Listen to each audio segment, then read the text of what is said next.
I come this way before, travel through the open door. Circumstances navigated the path, and life happened oh so fast. No, it got lonely. Sometimes you see, I know we couldn't make it. Even when I'm off beat, I still land on my feet, and nothing can shake me, cause I know life took a hold. I never. This is where I am destined to be. I'm not ready to give up. No. I believe in the miracle of life. Life's a break with no rehearsal. Learn quickly, they'll come for your role. Games get played, can't take it personal. Cause the devil is a liar. I'm telling you the truth. It's all in what you do. Some things you gotta do. It's like the millions. Take a second, see the blessing in it. But much expected, much is given. When I made the living, now I'm giving back to children. Never let the power come first before your happiness. Yes, you can be the best if you go the distance. Mix a little sweat with your persistence. You know that the best things are never instant. Just shine, let them make it brilliant. Get up, open up your eyes now. It's the moment of truth. No backing down. We're bringing it tonight. Oh, for the children, it's a given. You gotta give it, be a blessing.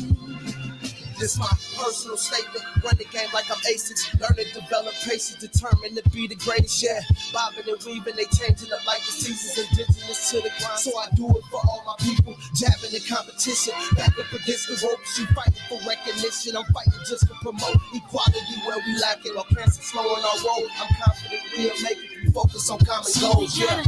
Give back, give love, giving something away. Never give up, stand tall to fight another day. 2 toes, 2 feet, I stand on the ground. I'm going back soon and fight this final round. Life's a break with no rehearsal. Learn quickly, they'll come for your role. Games get played, can't take it personal. Cause the devil is a liar. Telling you the truth, it's all in what you do. Some things you gotta do.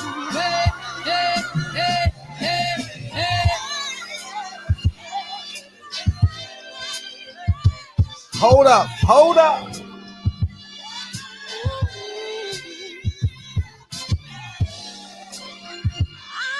gonna share all that I have and give to those in need. So we're gonna win this battle, fight that disease. No one can support you, we got to young. We got to be Hey, what love is the word, DB? What up, homie? What's up, Josh? What up, Reese? What up, JP? We gonna call him JQ. What's up, Triple OG? I saw you in the Blue Bud stream earlier today. What's up, Knowledge Born Allah? He got 2 Instagram pages now. Why not, right? Why not? Is Big Lloyd in the house? Love is the word. Why not? Shit. Might as well play the song twice. Knowledge got 2 IG pages. You know what I mean? Reggio, I saw you in there as well, man. What's up? We got a lot to talk about. And guess how amazing is the universe, dog? How amazing is the universe? We got a great guest to go anywhere we want with this conversation, man. And it is dope as hell to have him in here tonight. What up, Rob G Films, man? What's up? We almost played your part twice, but you're going to have to wait till about, another 2 hours, 2.5 hours. You know what I mean, KJ? What up, Jordan? What's up? Can I get a date? Can I get a date? I already know. July 3rd. I heard it's July 3rd. I heard it's July 3rd, man, and Charlo fighting July 10th. I don't know if it's true or not, but you know what I mean. What up, Reese? What up, Mac Wavy? What's up, Mac Wavy? Mac Wavy, what's up? I'm telling you, better patent that name, dog. Better patent that name. Patent that name. I'm telling you, that's a dope ass name. Mac Wavy. Tubby Leak. Tubby Leak, what's up, man? Welcome to the show. Welcome to the show. Welcome to the show, Tubby. Yeah, man. Hey, I'm gonna tell you what. I'm gonna say it before the guests come in, dog. I'm a fan of this nigga now. Oh man, and y'all, if you did any type of what up, TT? If you did any type of homework on him, I loved him as a man, and then I listened to him when he said "fuck Gandhi." Oh man, he got me on that one. Oh man, yeah, man. If you know the truth about Gandhi, man. Oh man, he didn't like black. He didn't like niggas. You know what I mean? But yeah, man, yeah, man. Yeah, that Mac Wavy shit goes hard, man. Mac Wavy, man. Mac Wavy, nigga, that shit go hard. MacWavy.com. You know what I mean? Man, that could be a clothing line. That could be a hair product. That could be like that new artificial hair that niggas getting in their hair. You know, I'm gonna get that Mac Wavy. You know what I mean? Shit, you can go anywhere you want with that. You know what I mean? And you could be a producer. You know what I mean? They got Mac Dre. You know what I mean? So, oh yeah, I have it right there. I have it right there. When my get to the bag, I have your hoodie right there. And I was waiting for like a guest so it can get as big as it can, especially in boxing. So that's kind of what I was waiting for. I was gonna wear it, and we'll go off from there. You know what I'm saying? So. I appreciate you, Tubby. Thank you much, man. I'll definitely be rocking it real soon. And B Dot is in the motherfucking building, and I'm excited to have him in here, dog. I'm excited to have you in here, man. Hey, I appreciate it. I appreciate it, man. I'm happy to have you in here, man. I knew of you before, just like kind of passive. You know what I'm saying? Yeah. And I got into you today. I said, nigga, I am a fan. I'm officially a I can't wait to see you live, dog. I can't wait to see you live now. That's love, man. I appreciate that. Oh, and I mean that genuinely, because everybody know they call me Frugal Fred in this motherfucker. Fred don't spend money, you know. But yeah, man, welcome to the barbershop, man. Hey, no doubt. Before we jump into it, can the Lakers beat the Nets this year in the finals? Yeah, fully healthy. Yeah, 100%. You think so? I think so, man. I think so. I think it's about playing big. You know what I mean? I think it's about playing big. If we play big, I think so. Okay. Yeah. Hip hop, man. Born with it, fell in love with it. Born with it. Actually, my father go by the name Charlie B. He was in the industry since I was born, pretty much. So like when I came out the womb, man, he was working with guys like, well. The first dude that I knew he was working with was Eazy-E. My father had a group called the Good and Plenty Crew. They was a female rap group, actually. It was three sisters, and they were signed to my father's production company at the time.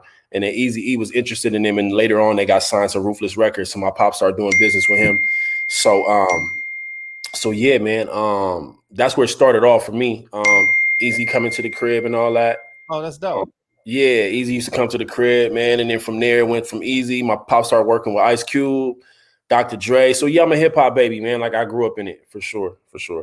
Yeah, so you got to slap hands with them while they was young and moving and shaking.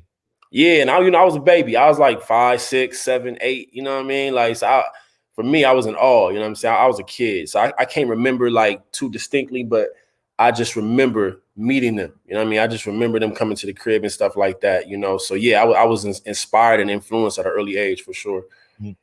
Did you write first or did you freestyle first? Yeah, I think I was just freestyling.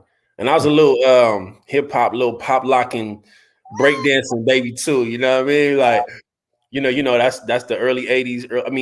Late 80s, early 90s era. So I was a little kid where they would be like, you know, it would be like a house party or a kid's party or whatever. Like I have a party, like my cousin's little birthday party, and they'll tell me to go over there and perform, and I'd be freestyling and breakdancing and doing all that. So I was really, really like a hip hop baby for sure.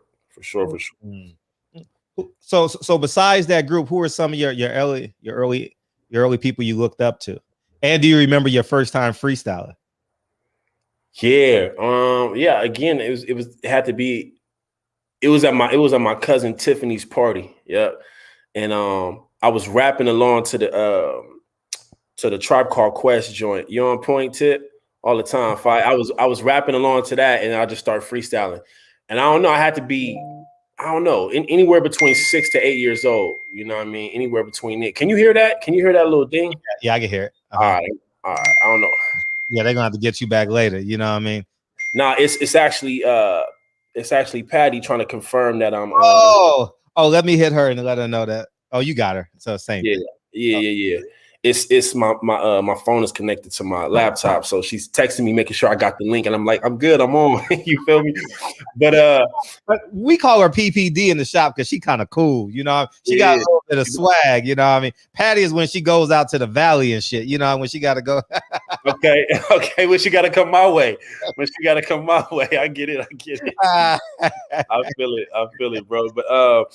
But yeah, I think you asked me when did I start freestyling? Yeah, around 6, 7, 8 years old. And my early influences was definitely the guys I mentioned. You know, also my pops was heavy on East Coast hip hop as well. He was good friends with Chubb Rock. You remember Chubb Rock? Oh yeah, yeah. So he was good friends with Chubb Rock. He did some work with somebody else that's on the tip of my brain. I'm trying to think, but anyway, some of my early influences was definitely East Coast hip hop as well. So he put me on the Rakim early on, you know what I'm saying? Put me on a KRS-One, that type of vibe, you know, made sure I appreciated lyricism and stuff like that. And then as we got into the 90s, that's Patty again. As we got into the 90s, you know, it started to become about he was heavy on Scarface. Right. I fell in love with Scarface. Scarface was like my favorite rapper at a certain point. And then we got into the, you know, like the Biggies, the Pacs, the Jay-Z's, the, you know, all those guys. But yeah, man, just I kind of grew up in this whole culture, kind of like entrenched in it, you know, through my father. Favorite, well, Mike Weary the Great saying, "What's up, man? Appreciate you, Mike Weary the Great." What's up, brother? Favorite Scarface album? We had this debate already in the shop about 6 months ago. But go ahead, tell us, or a couple months ago. That's tough, man. It would have to be Last of a Dying Breed. Last of a Dying Breed. It would have to be. Yeah, I can totally see how that album impacted Pac too. You know, yeah, 100%, 100%, right? Oh, that's a fact, man. I still play that to this day, man. That's a classic right there. Yeah. I would go with the Diary. You know, I'm more of a contemporary dude, so I like the Diary. Okay, Diary's fire though. Diary's fire. Yeah. Fire. What's up, Lawrence? Lawrence at B. Salute. Keep up. What's up, bro? Yeah, appreciate you, man. That's Lawrence. That's a good brother right there, man. Definitely. Yeah, he definitely supports the shop greatly, man. And I saw on your timeline, Tupac was a great influence on you. Of course. Yeah.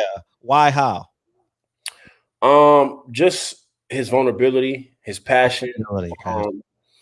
I think that's important. I think that's what artistry is. I think that it's kind of like you have an obligation to connect with people. You know, it's one thing to entertain, but I feel like, you know, you're supposed to speak your truths so that, especially if you do it in an artistic format, it helps people get through whatever they're trying to get through in life as well. And they can relate to what you're saying.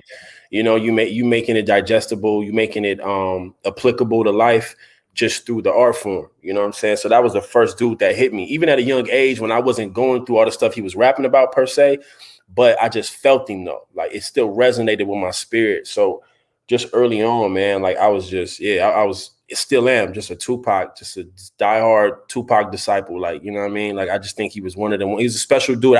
I tell people often, like, if he's born in a different era, he's Marcus Garvey, he's Malcolm X, he's Khalid Muhammad. Like, if he's born in a different era, it just so happened he was born in the 70s and grew up in the 80s, and hip hop started to spark, and he just became a poet and a rapper and all that. But I think his spirit was heavier than that. You know what I mean? I think he had a bigger purpose on this planet. So yeah, man, big Tupac fan. And you're pretty vulnerable pretty honest. That's where I get it from. Yes, I mean, yes, Man, like dog, man, lyrically, you are mother. Dog, I swear before God, I don't give out compliments a lot. I mean, I give them out, but I say this sincerely, nigga. Yeah, Dude, yo shit is thank you. on a whole nother fucking level, and I'm Honored, man. and I'm fucking with it heavy. I was telling them before you came in, I was like, man, when you said fuck Gandhi, I was like, because they done fed us Gandhi. He's this motherfucking superhero. Right. He means peace, but he didn't love your black ass. No, not at all. Not at all. He didn't love your. Go ahead. All it takes is a couple 5 minutes to do the proper research, and you got it. You know, but you know, we get spoon fed this garbage, and we just run with it. But now, when I came across that information, I'm like, yeah, I gotta put that in my music. Like I said, I feel like, you know, you have an obligation at a certain point. You know what I mean? When you get the knowledge, you already got how you feel about yourself and in your own spirit. But once you get the knowledge of the outside world and what's really going on, if you have the ability to articulate it and put it into artistic format, you have an obligation to do so. Mm-hmm. So, you know, I've dedicated my career to speaking on things like that. And battle rapping versus writing songs. Mm-hmm. Totally different sides of the brain, for sure. Really? Let's dive into battle rapping. What's the how does it work behind the scenes in terms of battle rapping? Do they give you like, do you come in pre-prepared, or is the idea pre-prepared? Yeah, you definitely come in pre-prepared. It's like boxing, I would say. Okay. It's comparable to boxing in the sense of like you'll get an opponent, and normally you'll have about 2 months maybe to prepare. Kind of like a boxer has 2 to 3 months to train. You know what I mean? Like you'll get a couple months to prepare normally. With this whole COVID era, though, it's kind of been faster than that. Like the turnaround has been faster because these battles is happening back to back to back. But yeah, normally you get a couple months to prepare, and you know, you just study your opponent, come up with a game plan, a strategy to attack them lyrically, and that's pretty much how I go. And writing a song. Yeah, for me personally, the type of artist I am, like we was just talking about, I'm introspective. So my music is about me and how I feel, in hopes that I can connect with other people. Also, like I was saying, I feel like I have an obligation because I'm a prideful black man, and because I'm, you know, Pan-African and all these other things. I feel like I have an obligation to put that stuff in my music. So when I'm in the booth, when I'm making music, it's really, you know, just trying to tap into different emotions and trying to, you know, connect with the people. When you battle rapping, it's just a blood sport. It's just, I'm about to kill this nigga and that's it. You know what I mean? Like, that's it. You know what I mean? It ain't nothing more to it. I mean, obviously, with my style, I do add more to it, you know, because I be trying to drop knowledge and shit and all that. But it's still from an aggressive standpoint. It's still, I'm going to kill you. I'm gonna give you some knowledge. I'm gonna give you some game, but I'm still trying to kill you, you know. And that's what it's for. But it's all fun. It's all love. You know, after the battles, we shake hands and laugh and make sure we go get the back end of our check. That's really what it's about. It's a business, you know what I mean? Like we get paid to get in there and try to kill each other, and that's just what it is. It's a blood sport. You mentioned Malcolm a couple of times, and I saw him on your timeline. I also saw Khalid Muhammad on your timeline. Yeah. But I read a caption where it said Malcolm was, I'm paraphrasing, the greatest human being alive ever. Yeah. I consider him that. You know, no disrespect to religious people and all that, but you know, Malcolm is the number one human being to ever walk the earth. To me, you know what I mean? That's just me. Yeah. Ahead of Jesus, ahead of Prophet Muhammad, all that. Whatever you know what I'm saying? It's all good. I'm just letting you know how I feel. Like I got Malcolm as a number one because you know, to use the word you just used, it's more contemporary. His story is more contemporary. I could feel it more when you're talking about somebody that came from nothing to something. You know, him coming from being a street nigga and doing all the stuff he was doing to being so elegant, so articulate, so intelligent, so courageous, so fearless, so pro-black.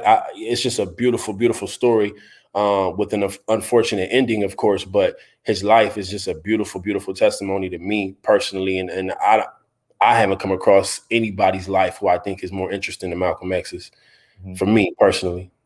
And you got a line, man, that says, "I hope the nation wasn't Malcolm's shooter." And you saw the documentary. What findings? Yeah, that was interesting, man. That was interesting. Again, I stand by that statement. I hope that wasn't the case. You know what I mean? I actually just came across some new information that just came out recently with the brother that passed away. I actually had a book. I have the book over there somewhere. Oh yeah, the Woods family. Righteous. Woods family. Yeah, I haven't got the book yet, but I've been doing my research. Yeah. So I've been tapping into that. I got the book over there. I really need to crack it open and tap into it. But you know, obviously he's saying it's more government, CIA shit, and I hope that's the case. You know what I mean? Because that would be heartbreaking otherwise. You know. So yeah, I set that line, and I still stand by that. I hope that's not the case. No, and you're right, because we go back and forth on this platform. If you see the mural behind me, the painting behind me. I'm all in on Malcolm. So we go back. We got Nation of Islam members. They had interviewed them all. And that's Malcolm and Nip right there. Yeah, that's Malcolm and Nip. Yeah, that's powerful. That's powerful. Yeah. Oh, you got Dr. Sabi right there. Oh, that's powerful. Yeah. Oh, I rock with that. That's powerful. Yeah. And I say it was a combination of everybody. You understand? You understand? Because I say this: if it was 5 men, that means 15 people, 20 people planned it. You get what I'm saying? So and if the shooter was from the Nation of Islam, I had Wesley Muhammad on 2 weeks ago, and we went back and forth. Yeah, for about 2 or 3 hours, and it is what it is. But I think it was everyone involved. I believe it was the Nation of Islam. I believe it was Boss. I believe it was the CIA, the FBI. I think it was all collective, man. But I can agree with that. Khalid Muhammad. Why Khalid Muhammad? Man, just powerful, most courageous brother. Like, you know what I mean? Like, obviously Malcolm is more smooth and more articulate and more sharp. And I just feel like Khalid Muhammad was just more fierce, in your face, unapologetic. It's kind of like my muse for how I approach battle rap. You know, it's just in your face, just cutthroat. This is what it is. That's what it's not. I'm not budging on none of these words, none of my choice of words. Everything I say is what I mean. Just a powerful spirit, man. Like, he shook me up. I was late to him, honestly. Like, I probably got put up on him probably like 2012, 2013. Like, I never heard about him until then. And when I got put up on him, watching all his lectures, watching all his debates, just watching him, I'm like, nah, man, this dude is different. I ain't really seen nobody really coming with it like that. Like, he the type of brother that, you know, like, everything he was saying, if some shit go down, he gonna be with all the shits. Like, you know what I'm saying? Like, and I think that's important, because a lot of brothers get on podiums and, you know, they talk a good game. And if the white man pull up, if the police pull up, you know, niggas gonna get the running and, you know, and all that shit. So I just feel like he was one of them ones that have really put his life on the line for the cause, for real. So yeah, definitely one of my heroes. Oh, I thought Khalid Muhammad was a monster, man, because you got to take into mind, I'm a little dark-skinned black guy, and I see this big, statuesque black man just saying, fuck you. Right. Yo. Righteous. Khalid Muhammad was that dude for me, too. He was, man. And what I'm saying, and it's just awful that Louis Farrakhan and Khalid Muhammad couldn't sew their differences up. And, yeah. You know what I mean, it could have been something special. That's a fact. Something real special in terms of just galvanizing the spirit, you know, because Louis Farrakhan is kind of smoother, you know what I mean? He can go places where Khalid Muhammad, but I think Khalid Muhammad can get in the South Centrals, the Harlems, and I was just about to piggyback off that and say that. Yeah, you got to have somebody that can tap in with the gangsters. You got to have somebody that can convert them and get their mind, because they ain't gonna never leave what they know. But you got to have somebody that get them excited about, you know, being on the front line for us as a nation of people. And if you coming at it kind of soft and witty, that's cool. But we need a voice like Khalid Muhammad's, man, for real. Daunte Wright. Daunte Wright, Dwayne. It's Daunte Wright, right? His name is Daunte. Oh, the brother that just passed? Yeah. Did you see the video yet? I saw a little bit of it. Man, for me, I just try not to, you know, like I don't know, man. There's no way I could really say this without keeping it real. It's almost like I'm a little desensitized, and I see it, and I'm just like, all right, here we go. It's another one, you know. So I internalize it, and there's things I want to do about it, you know, from a galvanizing perspective and community-based perspective, and some things we need to do to create change. But I don't want to see it and just look at it and watch it and become emotional and react emotionally. I try not to do that. So I did see like a little, like the beginning part of it. And I don't know, I guess the stupid ass police officer bitch was like, oh, I think I shot it, whatever. Then I just cut it off. I was like, I can't. Yeah. Yeah, man, I just can't do that. Yeah, it definitely was kind of like now I'm gonna flip the coin a bit. I just wish he just would have. I think she's 100% wrong. She should be brought up on charges, because there's no way a police officers are like flight pilots. You can't make a mistake. You can't fucking make a mistake at all. Yeah. First degree murder, you should go to jail for whatever the law say you need to go to jail.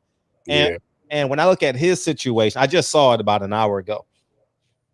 I just wish he would have. I don't know what it would have brought, but hopefully it wouldn't have brought death. I just wish he just would have got handcuffed and did his thing. And because you say it again. Well, I put me up on the situation. Okay. What exactly happened? So he got pulled over, and he was on the phone with his mom, and he told his mom he was getting pulled over for the air fresheners, right? And they said he had an expired license plate, and he had an outstanding warrant for possession of a firearm from last June. For last June. And if the police officer, if you know you're getting pulled over, then this is just my opinion. If you know you're getting pulled over and you know you have a warrant for a firearm, the mindset of the cops is just it's you or me. Any sudden movement, it's you or me. Yeah. You understand? And so as I watched it, I said, why? Because they had him outside the car. And they had, I'm not sure if I think they put one handcuff on him or something like that. And it looked like it was pretty, like, I shouldn't say casual energy, but it looked like it was pretty normal. I don't know what was being said, but it looked like it wasn't aggressive. I'm pretty sure the language was probably aggressive. I didn't hear the language. And he got back in the car and drove off. And as he was sitting in the car, the woman police officer came in between the driver's side door and the police officer on the side and shot him, I guess, in the sternum area, and he drove off. And then I guess he perished a few blocks down the road, you know. But yeah, it's just bad all the way around.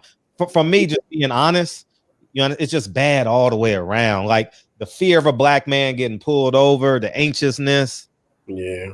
You know, he had his girlfriend in the car. Like it's just bad just bad all around. But I do believe she deserves to go to jail for murder. But she'll get manslaughter, I believe. Probably.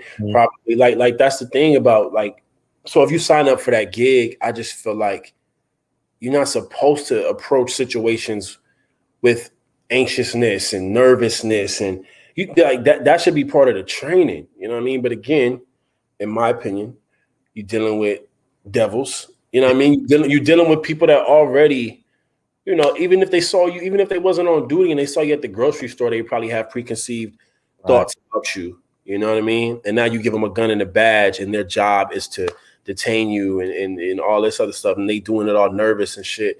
Talking about, did she say she thought she put out the taser or some shit? Right? Yeah.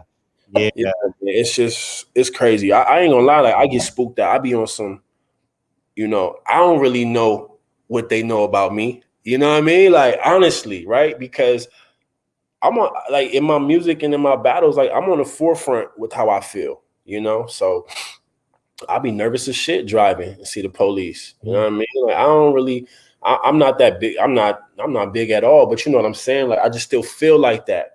Like, damn, like, what if they know it's B-Dot? Like, you know what I mean? Like, cause imagine a cop pulling me over and he or she know what I'm about. You know, that's gonna add to that anxiety and that nervousness, like, you know. So I be thinking about that shit, man. But yeah, it's very unfortunate, man. Rest in power to that young brother, man. 19 years old, 20 years old. 20 years old. 20 years old. Yeah, man. I don't, like I said, man. It's sad that we so like used to this shit. You know, like I don't know, man. It's sad. Shout out. I mean, condolences to his family, man. That's sad. Yeah, we are becoming a bit desensitized because today was the first day I actually saw the lieutenant. I purposely didn't watch that, and I ran and I accidentally watched the kid today just now because I had the TV on mute and I was researching you, and I saw it, and it's just sad all the way around, man. Like it's and you know what's awful, B Dot? Like we have to prepare for it. Like from before you give your son or daughter the key to the car, you have to tell them step by step how to have that talk. Yeah. It's genuinely not a. It's crazy, right? Like so the police academy, they have their training, and then we got to have our training as well. Wow. You know what I'm saying? Like, right. You have to train to just live life. We got to train to hop in the car and go to the grocery store and be prepared if we get pulled over. That's sick, man. That's really sick, you know? Yeah. And we go to certain stores at certain times because I know I can't go to the Ralph's on Slauson and Crenshaw at night. I got to go to the one in the Ladera Center. Right. Just for that reason alone, you know what I mean? Like, you know, right. It's just insane. Yeah, man. So I also learned that are you religious? I heard African spirituality, right? Yeah, I wouldn't classify it as religious. I would say African spirituality. And when I say that, I don't necessarily just hone in on one. Mm-hmm. So when you study all of them, they all have a core belief system or core value system, I should say, which is that all is all and one is one. So what that produces is a human being that is going to respect everything on the same level as us. So nature, you know, animals, you know, the earth that we here to protect and nurture and take care of. So it's like that root spirituality, that root perspective and worldview, it resonates with me. You know what I'm saying? And that's really all the African spiritualities have, that base, have that core value system. So I rather partake with that. And obviously it's our roots, is where we come from. So when you study ancient Kemet and things like that, and you realize where the main religions come from and how it branched into that, you just got a better understanding of it. And I now, at where I'm at in my life at this age, I don't really try to have contention with religious people. You know what I'm saying? I think to each his own. My family is devout Christians. My mother, my sisters, my grandmother, you know, they feel a certain way about me sometimes. But, you know, that come with the territory. They don't really understand. So anything that's not Christian is the devil. You know what I'm saying? But you know, it's all good, man. I try not to be in contentious spaces with people.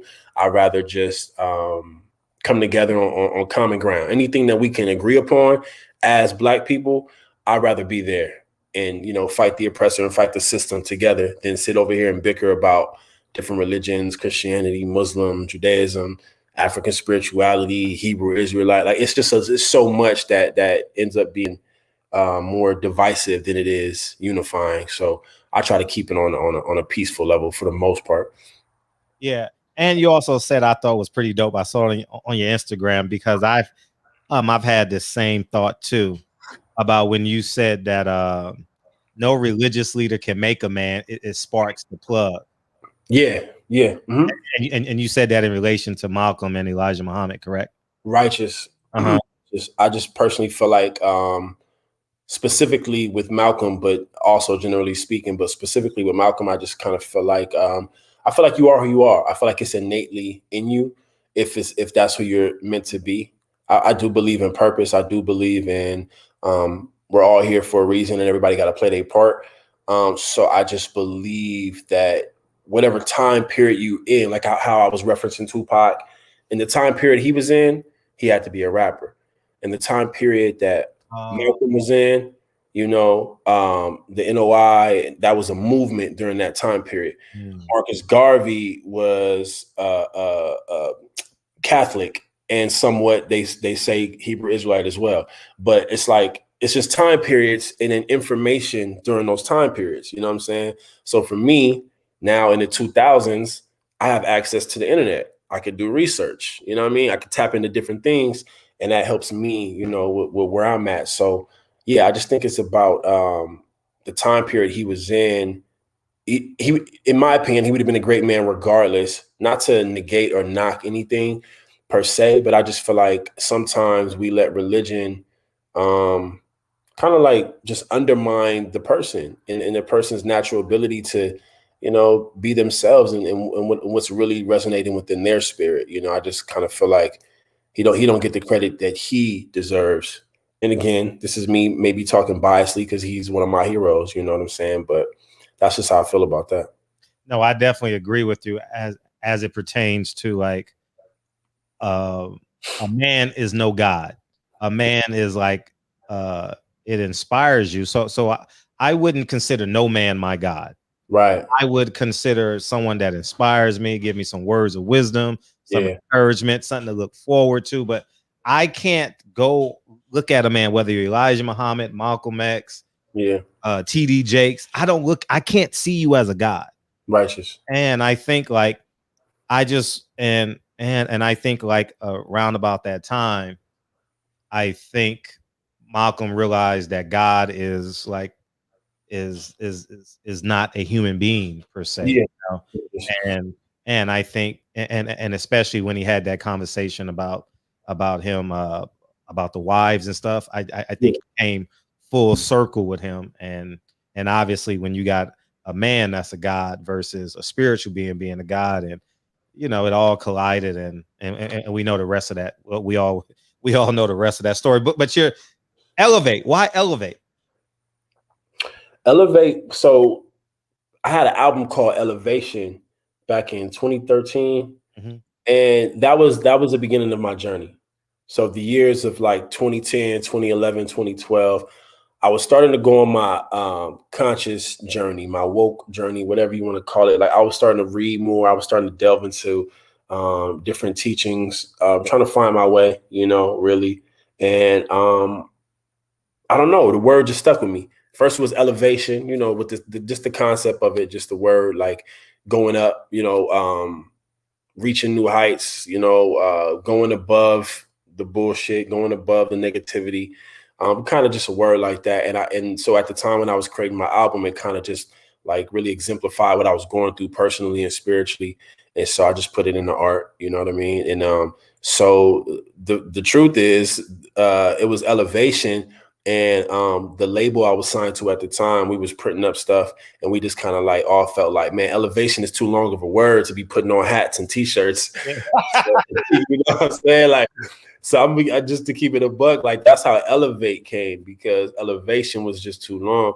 So we shortened and we said, let's just do elevate. So yeah, so we got some t-shirts and some hats printed up. That was back in like 2013.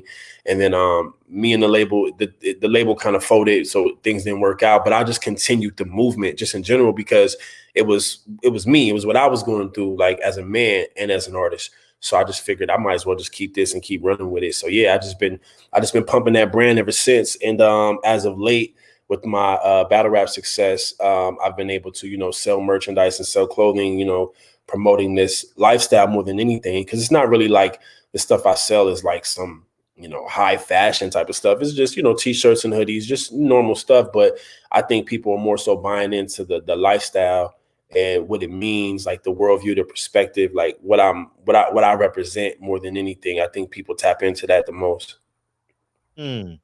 What artist inspires you today?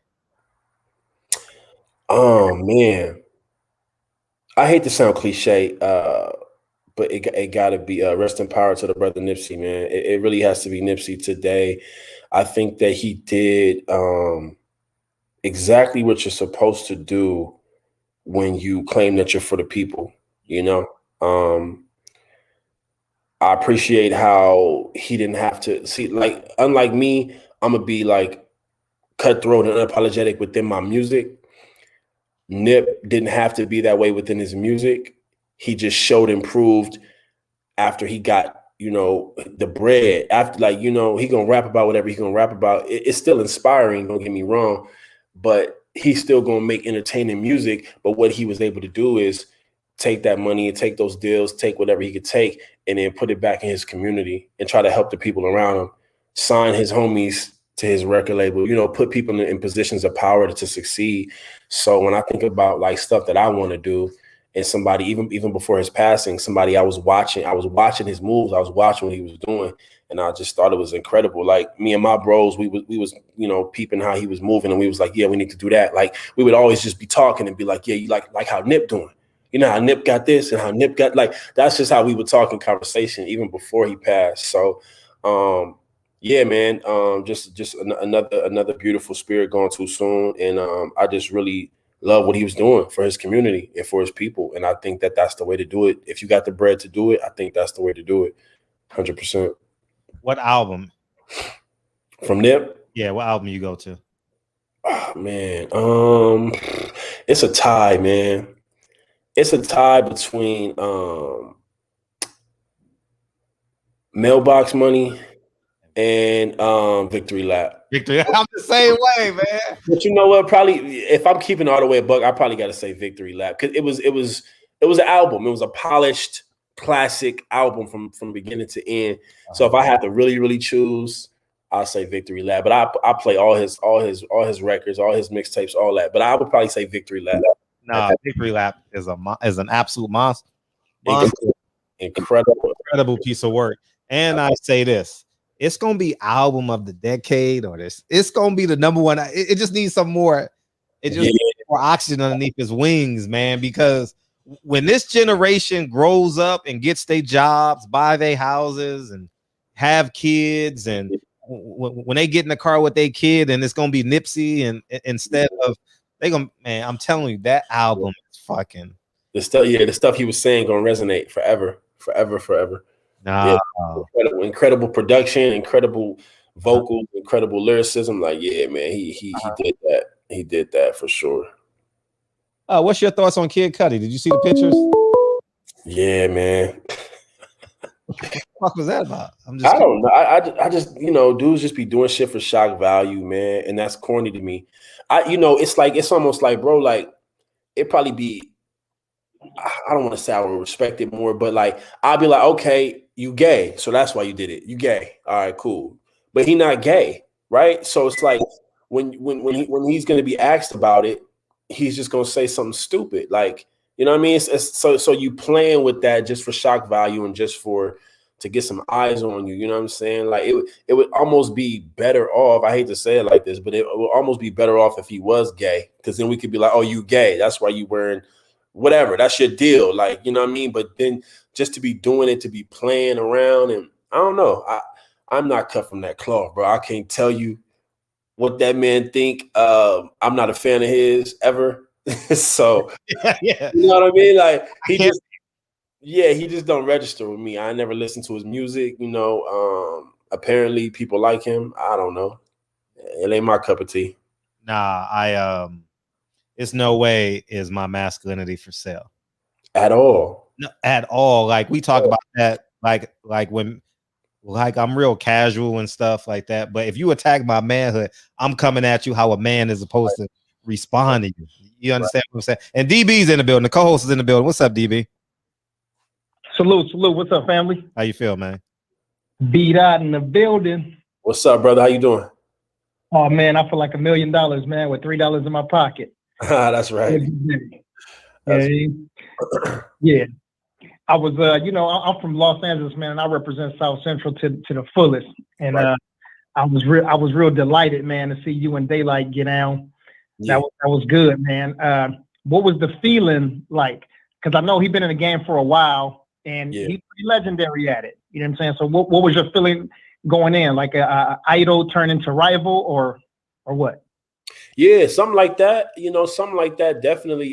Daylight, one of my biggest inspirations in the battle rap stuff for sure. So I think I had like one or two battles before I got him. So I was still fresh. I had to battle against the white dude named Strick, and where I was talking about, white supremacy and all that shit. And the third round went viral, and I became like, this little sensation within the battle rap culture. So I was able to get a battle with Daylight. And when it first got booked, I was definitely, a little shell shocked, a little nervous, you know what I mean? But you go in there and you get busy regardless. And I think at the time, Daylight didn't really know too much about me. So he didn't really come into that battle 100%. He kind of like let off the gas a little bit. He came a little underprepared. But that's my bro, though. We even talk about doing a rematch, doing it for real, like both of us on 100%. It'd be crazy, man. But yeah, shout out to Light, man. Definitely a legend in the game. Definitely somebody I still look up to and still try to learn from. Hey, you want to hear something funny, DB and B Dot? I played in a basketball league with Daylight for years and had no idea who he was. Because nigga had Ultimate Warrior tattoos on his face and shit. Yeah. And I'm like, this nigga a weirdo. Like, you know what I mean? Because he kind of different in person to me. He just a little bit different. Definitely different. He kind of tweaky a little bit. He kind of jittery and shit. You know what I mean? And and sometimes I had to guard him and shit. He's a little bit taller than me, but I mean, he dive after balls, he jumped. I'm like, this nigga a little bit different. But I played with him for a couple of years, dog, and had no idea who he was, no lie. And then I got on World Star one day, and poof, there he is. He was, yeah. Now he nice on that court too. Yeah, he cool. He can play. Never runs out of energy. He cool. Yeah. Yep. Mm-hmm. Yeah, I was tripping because when I hear Daylight, a lot of y'all will add some comedy to the battle. But have you ever been in there when there was a line that just kind of threw you off because of the comedy or because of just the shock value of what they were saying was true about you? Oh yeah, for sure. Not so much like the comedy, but like, sometimes dudes will know your personal life, whether you said it in your battles or in your music or whatever, or whether they just did some research, you know what I mean? And sometimes, I ain't gonna cap. Like sometimes that shit sting because you in there and there's nothing you could do about it because that's the purpose of it. You know what I mean? Like you signed a contract to entertain and you got to stand there while your opponent's rapping. Whatever they say goes, whatever they say flies, and same for you. You get to say whatever you want to say. So you definitely got to practice restraint, you know what I mean, and discipline. And I'm telling you, man, it's part of the game. There's been a couple times where I wanted to, you know what I mean, but it's part of the game, man. You just got to go with the flow. And I'm sure I've made people feel that way for sure. I'm sure because I be going in, you know what I mean. So I know I'd have made some people uncomfortable, but it's part of the game. And again, contractually, if we do something physically, we don't get paid. So brothers got to eat, man. So we don't be playing with our bread, Yeah, that's crazy. I was going to ask you that. So how much research actually goes into your opposition? Like how much time does it take? Well, when you're in the culture, I would say it doesn't take that much because we're around each other so much. We're at all these events together. We've seen each other battle all the time. I think you would probably have to do research on somebody that's like newer, that you didn't know too much about. But for the most part, man, we all know each other. You know what I mean? We all seen each other battle countless times. We always on the same cards at the same events. So we know enough to like kind of build off of that. If we need to, we might go back and watch a couple battles from the past or maybe do a little bit of research. But for the most part, man, we kind of know each other really well. It's a small culture. It's a small kind of, it's its own little world, so everybody know everybody and everybody know everything about everybody for the most part. So we kind of just go with that. Yeah, take some humility for this next one. But who's been the toughest battle for you so far? Toughest battle for me so far. That's a tough one, man. I faced some heavy opponents, man. I don't know. I think as of recent, probably Chilla Jones.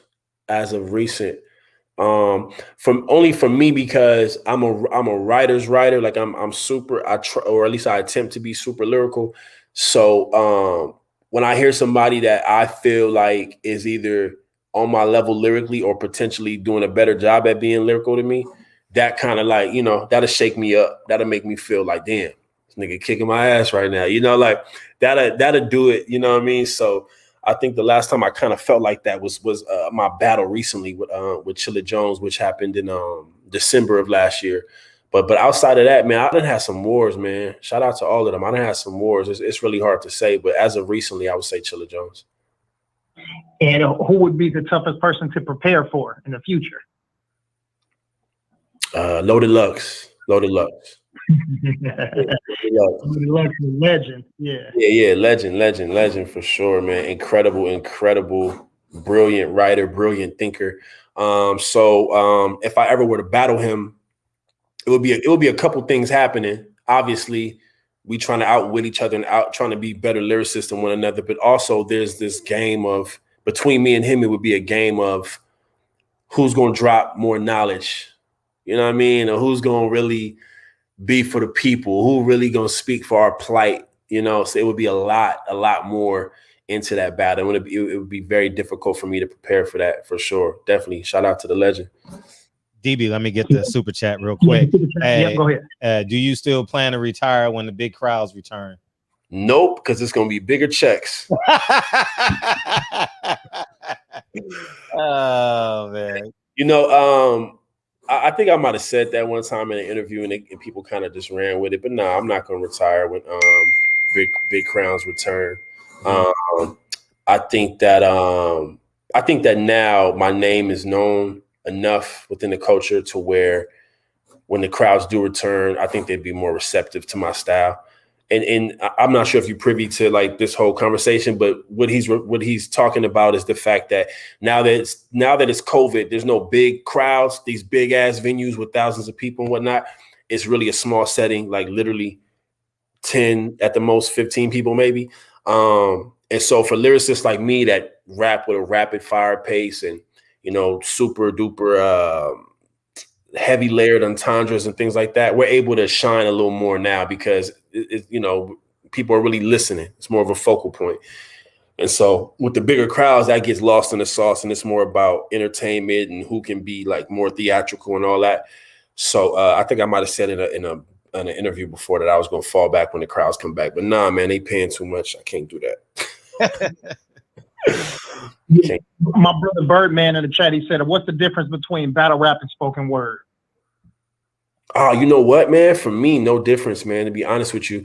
For the other battle rappers, they'll tell you what's the difference. But for me, I would say it's no difference because of my style of battle rap. My style is very likened to spoken word, I would say. Slam poetry, spoken word, like it's really that for me. It's just maybe a little bit more aggressive, obviously, because you're standing in front of an opponent. But as far as the flow patterns and the performance of it, the theatrics of it, the pace and the cadence, I would say my style is more like spoken word than probably anybody else's. Lux and Daylight as well. Because we're talking, there's a narrative with us, like there's like a storyline with us. So it sounds like a poem or something. It sounds like spoken word. It sounds like slam poetry because there's a point to it. There's an overarching theme to what we do in these battles. So yeah, for me, I would say no difference between the two. For me, maybe like a slight difference, but not that much. Yeah, my brother Terrence Jones in the chat, he said top pens in no order: Lux, Daylight, yourself, JC, and Nitty. What you think about that? He's absolutely right. Absolutely right. Absolutely right. I want to get your take on you got something else? No, go ahead. Okay. Black Lives Matter. What's your take on Black Lives Matter? I'm not sure if you heard about the $90 million. Yeah, I'm sorry. I hope I don't offend nobody, man. But Black Lives Matter is cap, man. It's not what's up, man. I think that Black Lives Matter, right? We know that it's a statement. Black Lives Matter. I feel that. I can say that as an organization, as a movement. I can't rock with that. I can't rock with any organization that. How can I say this? I've been really practicing on being No, you don't have to here because I'm about to double down even harder when you're done. Okay, cool. Man, listen, my management, my people, they be telling me, you know, hey, just get your points across, but just be a little more, you know. Okay, well, do what you need to do to keep your bread coming in, but I'm just saying. Go ahead. No. I'm there with you, brother. I'm there with you. I just feel like, yeah, it's cap. It's a terrible organization. I feel like any organization where the leadership is not living the movement, and I'm gonna just keep it all the way a buck. Like your personal life, who you choose to be with, all these things matter. I think it's we're able to see into your mind state. You know what I'm saying? Outside, we could detach you from the organization and really see who you are as leadership of the organization. And I don't even know the sister's name, but clearly her lifestyle, what she chooses to be about, is not hand in hand with the movement and with the people, man. And I've never rocked with Black Lives Matter as an organization. I've said it. I've chanted it probably on some, Black Lives Matter type shit in terms of the actual phrase Black Lives Matter. Like I dig that. But the organization, nah, I can't rock with that, bro.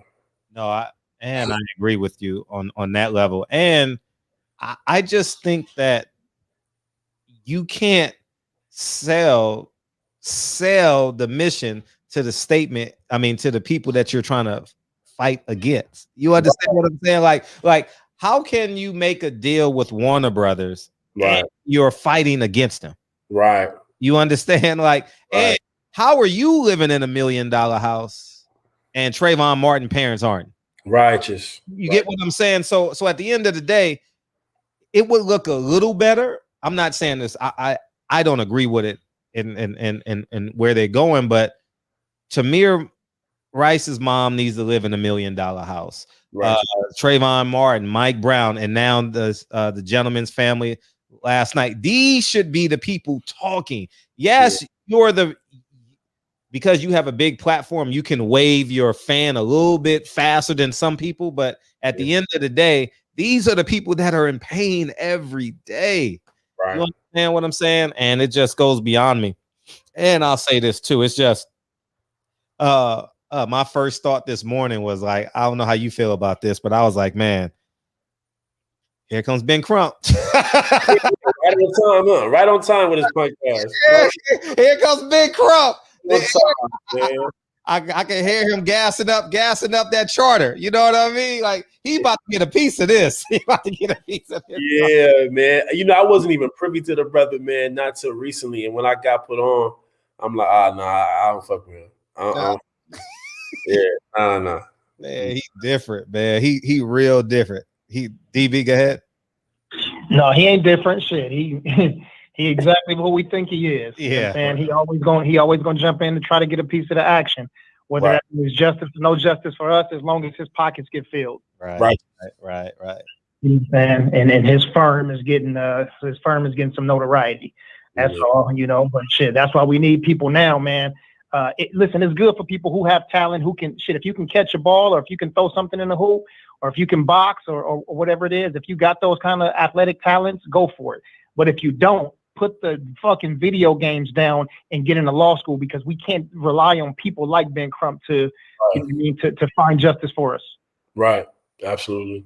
No, you hit the nail on the head. You like boxing? Me? Yeah. I've seen him, man. I've seen him shadow boxing and shit. I saw the movie clip. Yeah, man. Die hard. Hey, listen, man. I played football all my life and I regret it so much. I really feel like I was supposed to be a boxer.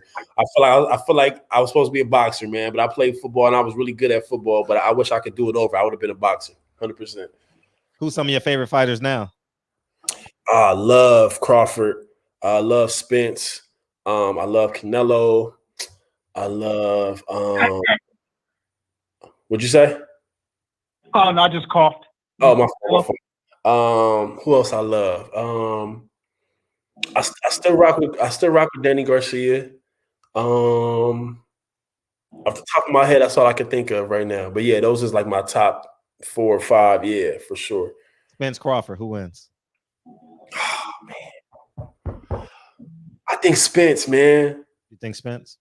I just think it's a little more grit. It's a little more. I feel like if Crawford cracked Spence with some shit, I feel like Spence got the type of grit that he'll keep coming. I feel like if Spence cracked Crawford with some shit, I think it might be a wrap. Like, I don't know. I don't know, man. I got to see it. It's looking like it's not going to happen, though. And shit better happen. Them niggas better fight. Niggas, I don't give a fuck how likable Errol Spence is or how unlikable Terrence Crawford is. They gonna be like Lennox Lewis. Someone gonna be Riddick Bowe in this motherfucker. Right. The man's just not gonna like. You're not getting invited to no fights. You're not getting no public speaking appearances. Like, somebody's not gonna be liked in this situation. I don't know who it's gonna be. So they better fight. They fight. Crawford Pacquiao right now. Yeah, Crawford Pacquiao. Yeah, it ain't gonna happen. Yeah, Bob was in here. What was that, DV? About 2 weeks ago? Yeah. He told us. Oh yeah, he gonna fight Crawford, and you know who said that? Bob Arrow. Bob Arrow was on the show. Oh, I get them all in here. We get them all in here, man. You gotta subscribe button, big homie. Yeah. Oh man, I'm sleeping there. I didn't know. That's fire. Yeah, hit the subscribe button. You'll get it all, man. But I got you. Wait, hold on. Let me make sure I get this in here real quick. So, let's say if Errol Spence Jr. was caught taking steroids. What do you think should happen to a guy like that? You think he should be suspended for a short time, a long time,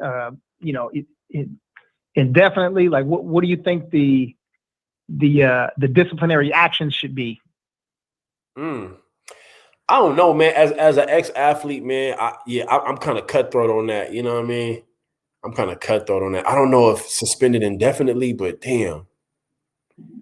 Yeah, he would definitely have to sit out. He would definitely have to sit out for a cool minute, man. That's not cool. I'm not with the steroid shit at all. Like, I just think everybody should be at their peak level, whatever that is. I don't think you should get any type of enhancements to that shit like that. Like, nah, bro. He would have to sit out for like a year or something like that. I don't know. Yeah. So I know Terrence Crawford, you say one of your favorites, but let's just say he got cracked, I don't know, tomorrow for taking some clenbuterol or something like that. How would you feel about that? Would be one of your favorites, or would you look at him as a cheater at that point? That's a good question, man. I think I would probably. I think I would lose a lot of respect for him, and just my whole perspective on him probably would change. Because, I mean, if you get accustomed to watching somebody perform, and that's why you fall in love with their style and you become a fan, and then you find out the whole time that shit was drug enhanced, then it kind of make you lose respect for the whole shit the whole time. So. Yeah, I think that day, I probably, I would drop him from my list for sure. Okay, so who's that third person? Because Canelo got cracked for taking steroids. So you got Earl and you got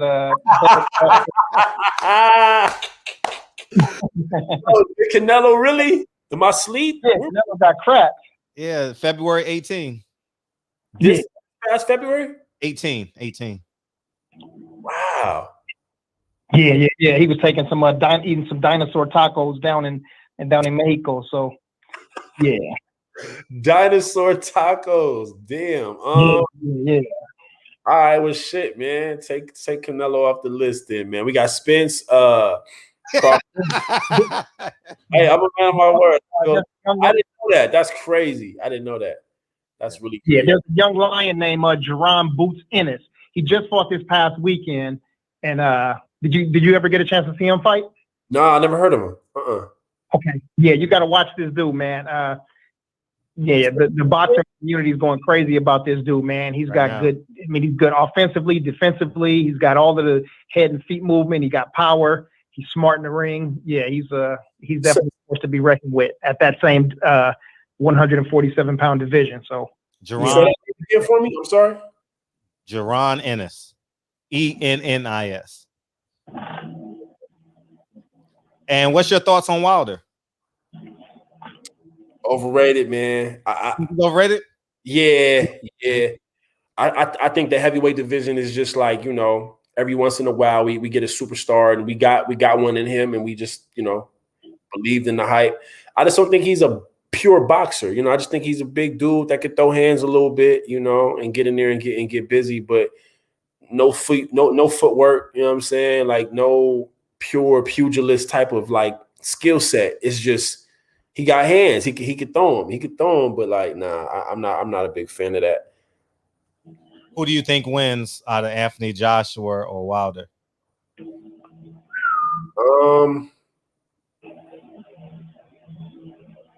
Anthony Joshua defense is kind of suspect. He kind of be having his hands down a little bit too much. Kind of, I don't know. I think that Anthony Joshua can outbox him, but I think like the what's the white boy name that beat Wilder? The devil, Lucifer, Satan. Yeah, that's fine. We can call him that. So Lucifer was a little more. He was wiggling a little more. He was a little more deceptive with his body and all that. I don't feel like Joshua can get out the way like that. So I feel like if Wilder cracked Joshua one, he'd probably get him out of there. I probably would lean towards that more than anything. And if that don't happen, I think Joshua will probably just win a decision or something like that. Yeah, the chat changed their tune towards you. They was like, man, B-Dot the GOAT. Now they like, man, what the hell? What's going on? B-Dot a donkey now. yeah, donkey of the day, yeah. Nah, they big Wilder fans in here. Big Wilder. Oh, word. Yeah, but I mean, you have a right to feel how you feel. Man, I don't give a fuck what they talking about. He trash. Uh-huh. Yeah, he trash. No, you can't say a man trash with you say Wilder trash? He's trash, bro. Really? Yeah. He got a bronze medal. He trash, bro. He got a bronze medal. He got hands like he could crack niggas and that's it. But it ain't like he ain't got no footwork. He ain't got no defense. Like it's just he could just crack you. That's not boxing. You don't think Luis Ortiz is a great win? I mean, yeah. You don't think Timon Wilder? I mean, Timon Fury in the 12th round is talent? Is being a pugilist? No. In the 12th round of a championship fight, you don't know who's winning the rounds. I don't know, bro. I you know what? Maybe I got to go back and watch that again. I just remember watching it being so disappointed, man. I understand that. You know what I mean? I just wanted him to get him up out of there. Like that shouldn't have, I don't know. Maybe I was just disappointed and that just made me, turn my perspective on him a little different. Like, I don't know. But like, no, I'm not a fan of his, man. I'm a Mayweather, you know what I'm saying? Sugar Ray. Like, I just like niggas that could really box. Like, I'm just not a fan of just brawlers. Like, that's just me. I'm not a fan of that type of So you like Devin Haney? Yeah, he's fire. You like Devin Haney? I understand. Yeah, I like cats like that. That's just me. But shout out to the chat. beatoutthegod.com. Make sure y'all tap in. Hey, so speaking about fighting in battles, my brother in the chat said, would you battle Cassidy or Murder Mook? And I want to add something to that by asking what goes into setting up the battles. Yeah, I would battle both of them. Just as a person who is not high up in the sport like them, that would be an honor for me. That would be a hell of an opportunity. Those is both legends in the culture. And what goes into setting up a match, I mean, you got to have two battle artists of like the same stature. So like, I'm not in that realm. Them is like God tier battle artists. It has nothing to do with skill set and things of that nature, but just more so like their accomplishments in the game, how long they've been doing it. You know what I mean? So I wouldn't be able to get a match with either one of those guys because I still got a ways to go, respectfully. But yeah, that's how I would go. Just two guys of the same stature. They set them up. Make sure y'all both agree. Y'all both cool with it. Y'all talk numbers with whatever league is booking it. It's similar to boxing, you know what I'm saying? Just as long as the numbers is right and the match makes sense, it'll get booked. Right.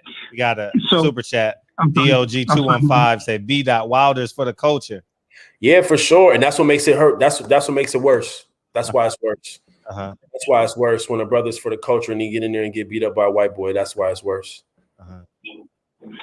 Yeah. So let me finish this. The second part of that question. So you said it's similar to boxing. So if there's a boxer, for example, the trainer's got to feel like his fighter's ready. Then they got the manager, and the manager brokering deals. They got the network and whatnot. So who's setting up who's your direct contact? Do you have a manager who sets it up, and then does that manager talk to, let's say, Cassidy's manager?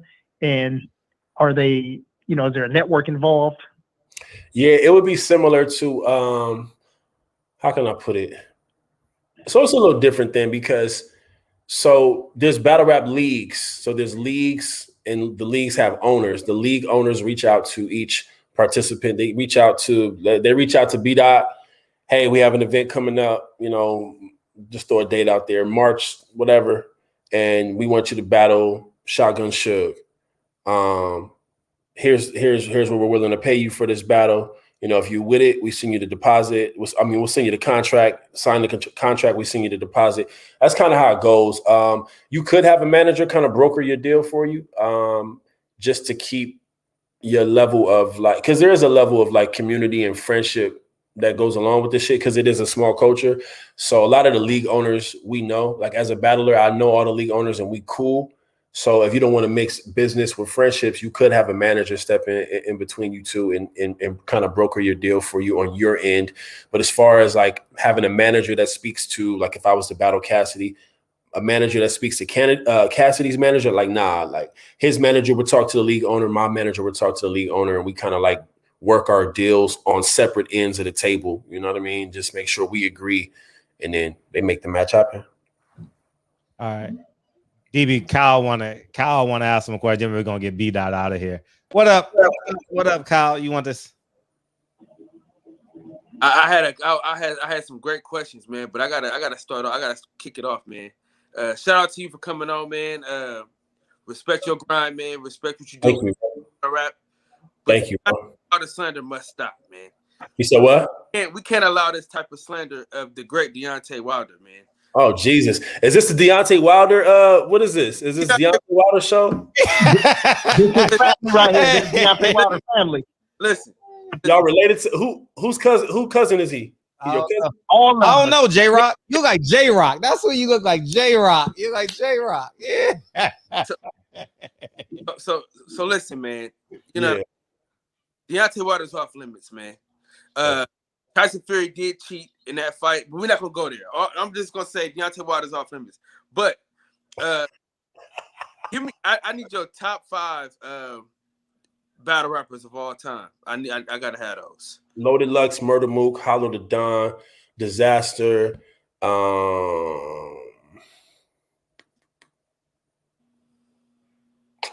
Damn, who be my 5th? Oh, they going in. I love it. Hey, you about to have something? You about to be battle commenting right now? Murder Mook, Loaded Lux, Hollow the Don, Disaster, and damn, I don't even know. Who'll be my 5th? Charlie Clips, K-Shine. Yeah, K-Shine is up there. Charlie Clips definitely not. I don't know, bro. I don't know. I could just give you them. I could give you them 4. Yeah. Okay. All right. That's good enough, man. I appreciate you for coming on, man. And remember, no Deontay Wilder son that could be talking. Hey, y'all didn't. Nobody told me I was coming to Deontay Wilder's show. Nobody told me that. I didn't know that. I did not know that. I would have said no comment. It's a free flowing platform. We're in the barbershop, man, and this comment is especially for you. I don't know if Knowledge told you about the show, right? Nobody. Ain't no censorship in this motherfucker, man. Ain't no censorship in this motherfucker. I just want you to know that. Read it. It's for you, man. Special delivery. B-Dot, I just watched your YouTube videos. You're worse at rap than Wilder is at boxing. So Wilder's trash. What does that make you? Damn, what is going on? And like, this is really the Deontay Wilder show. I did not know what I was walking into. Well, we got one more. Oh man, beatouttogod.com. Make sure y'all shop. All right, you got another one, man. You got another one. Go ahead. I'll never lose to a white dude ever. Like that just won't happen. You don't think so? No. Devin Haney said that, and they made him apologize, man. Bernard Hopkins said that, and he lost. Yeah, that's a physical sport. I wouldn't say that. Like, in a physical sport, anything can happen. Like anything can happen. In battle rap, though, like, nah, I'm not losing to no white dude, man. No, that's. Yeah, that's different. It's different. Like, it ain't nothing a white dude could really say to me.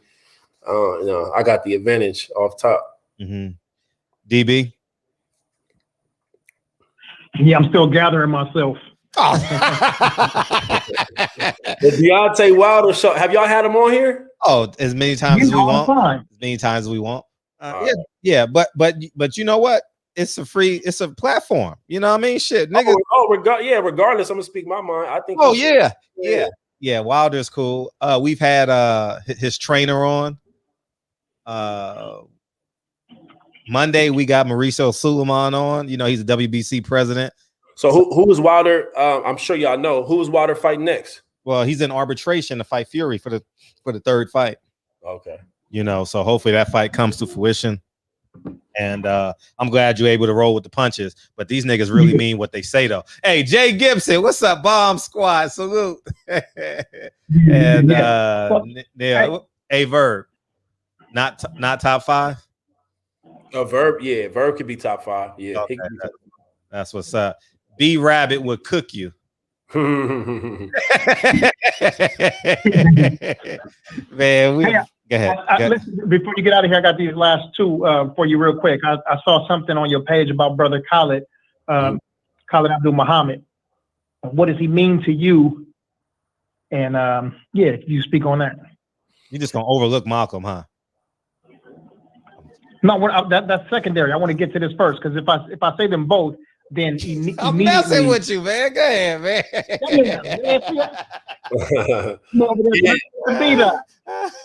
Yeah, we was talking about this earlier, actually, before you joined, and I was saying, to reiterate what I was saying is, just the most courageous, just fearless, outspoken, unapologetic brother that I feel like we've ever had in terms of the movement, in terms of Black liberation.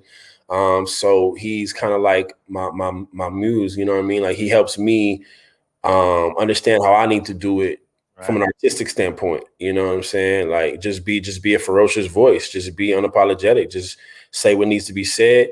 And like I was saying earlier, I feel like he's with everything he's talking about in terms of if something actually went down, like, you know what I mean? I really feel like he would have got out there and did whatever physical work needed to be done. So yeah, definitely one of my heroes, definitely a huge inspiration for me. I think that's one of cover your ears, DB. I think that's just one of Louis Farrakhan's biggest mistakes, man.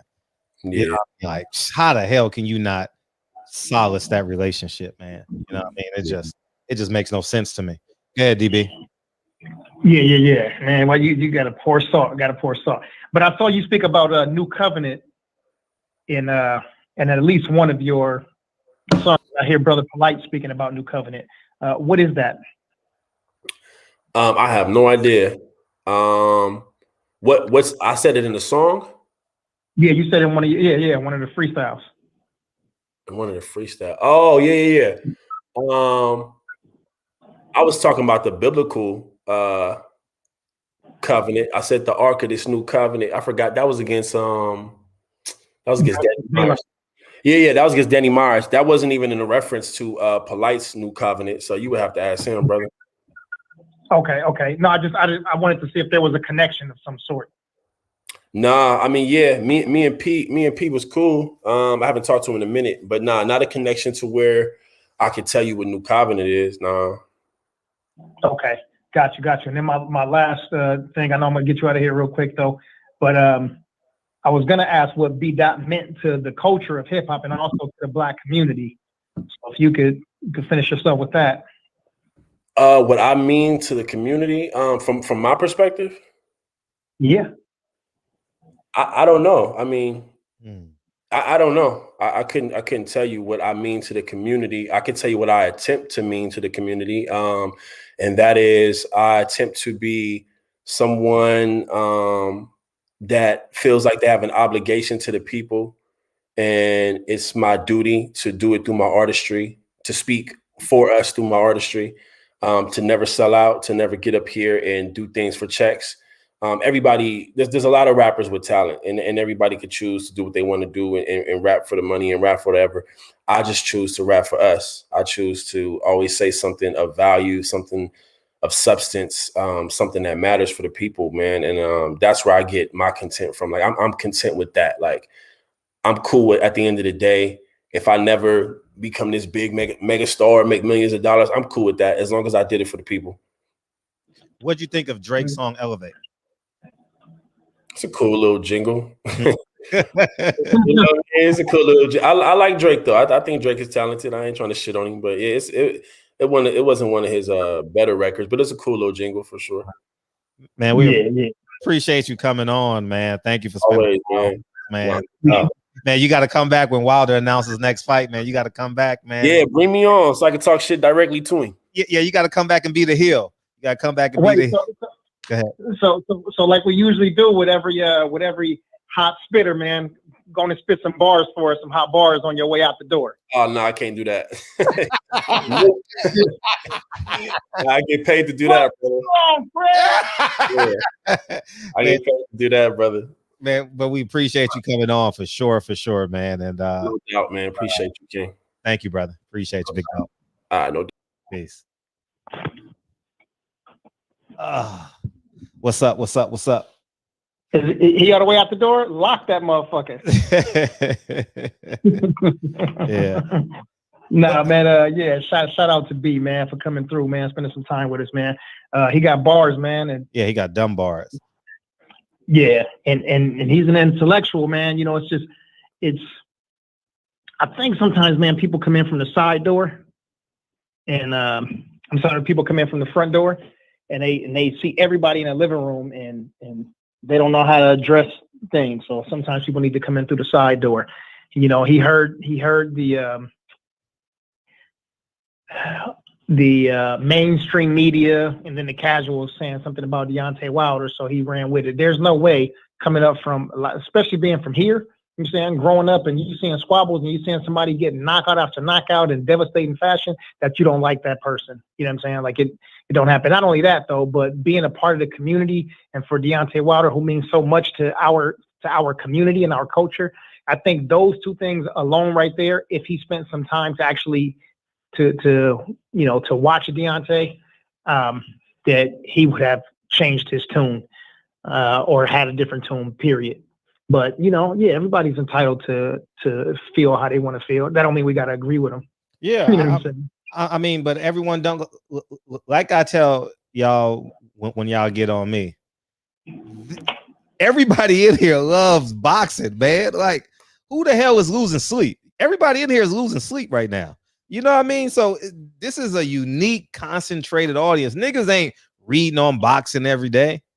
Niggas ain't like, if you ask a boxing fan, people gonna say, oh, if you want to, diehard boxing fans already know. If you want to know what's up with Bob Arum, you come to the shop. You know what I mean? If you want to know what's going on with Eddie Hearn, you go to Ak and Barak, So that's it's just what it is, man. He watches from afar. It is what it is, and that's why it's important to have these platforms, these real straight to the bloodstream platforms, that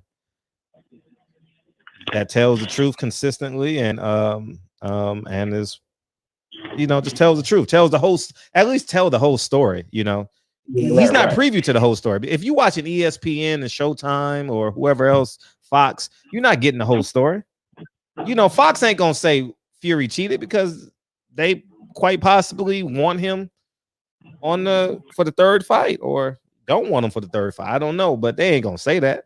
They ain't gonna damage the fight. So I can deal with it. I mean, I actually like when people disagree, go the other way with me. I actually like it. So listen, I don't mind somebody doing it, but I think it's a stretch to say that a person who has the record that Daunte Wilder has, the competition that he has, to have held that belt as long as he has, just in the ring alone, you know what I'm saying? Also having guys scared to fight him. Like those things alone, how could he be trash? You may say, that's not my style of fighter. Okay, got you, right? You may say, I like somebody that may be a little more X, Y, or Z, and he's not my cup of tea. But to say trash, yeah, that's a stretch. Yeah, you also, I mean? And I'm not doing protect. I'm just flipping the other side of the coin. He's just going on what happens inside the ring. You know what I mean? He just,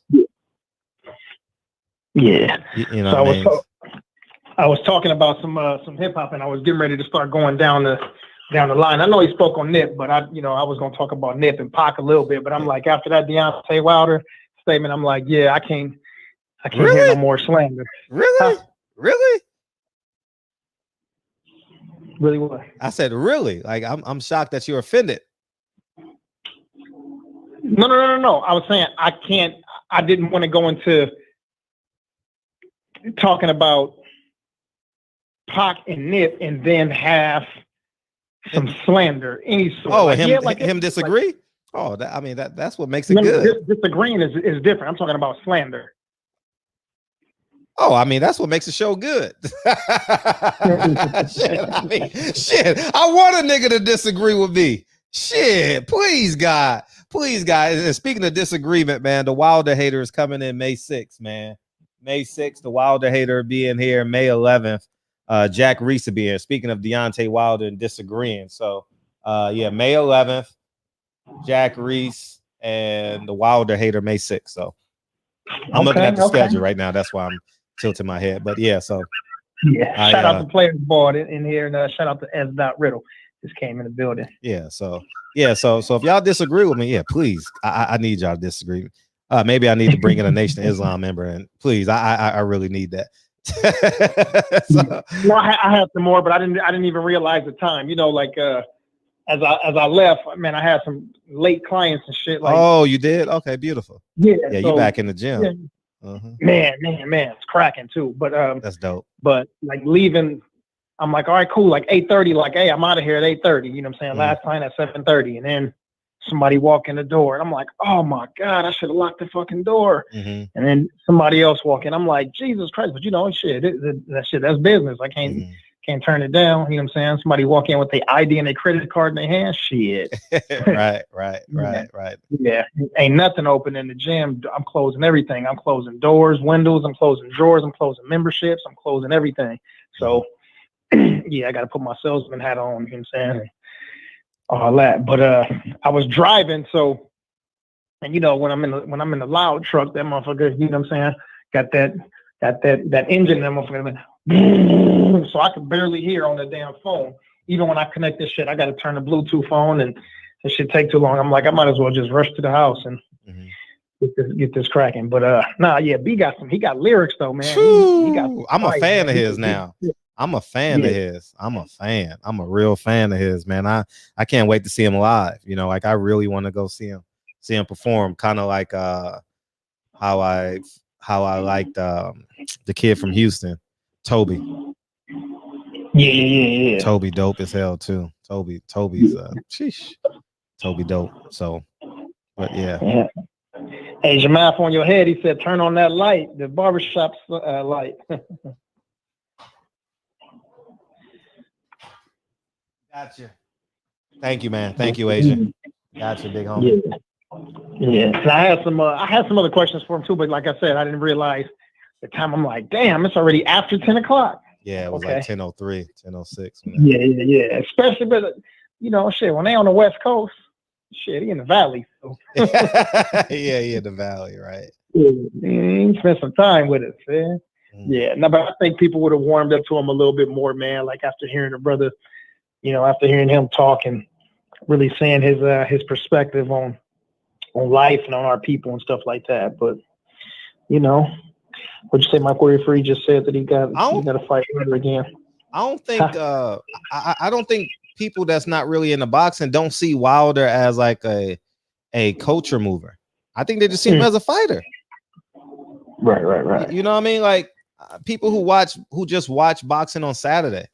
You know what I mean? The NBA is Monday through Friday. So, you know, it's I don't think like there's a big piece of the fan base that don't see Wilder as like part of the culture. So and how many people have sat and watched an hour-long interview with Wilder? You know? So that's why I think it's cool that when they come in here, his next conversation will be, hey, did Fury cheat? You know, and we give him and we arm him with the information, and he takes it to the next person. Yeah, you know, they said mouse traps for mice, and I set them human traps. You know what I'm saying? I know how to get them set up questions and make sure that to see if they a casual or a hardcore.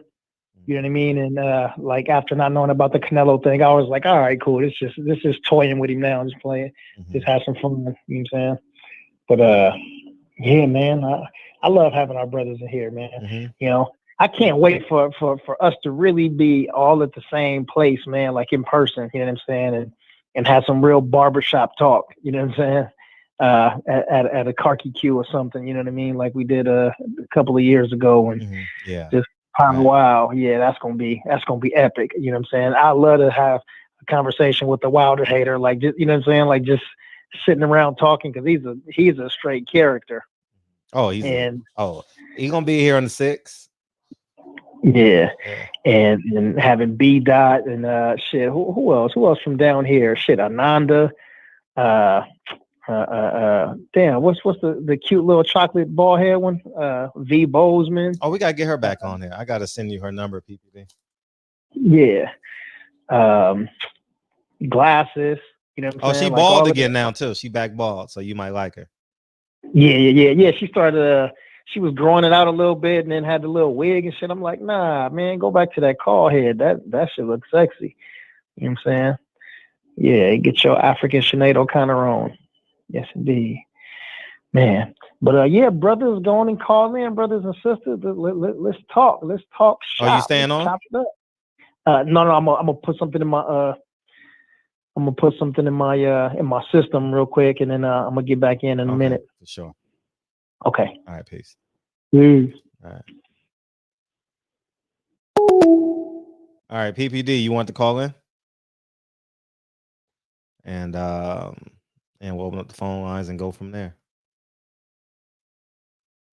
Yeah, but I think that getting back to what we're gonna talk about, the show with Daunte, Wright, man, it's just bad all the way around, man. I don't want to sound morbid but God damn, man, like and it's funny. Hey, you know what's funny? Not funny as in laughter, but the irony of this story.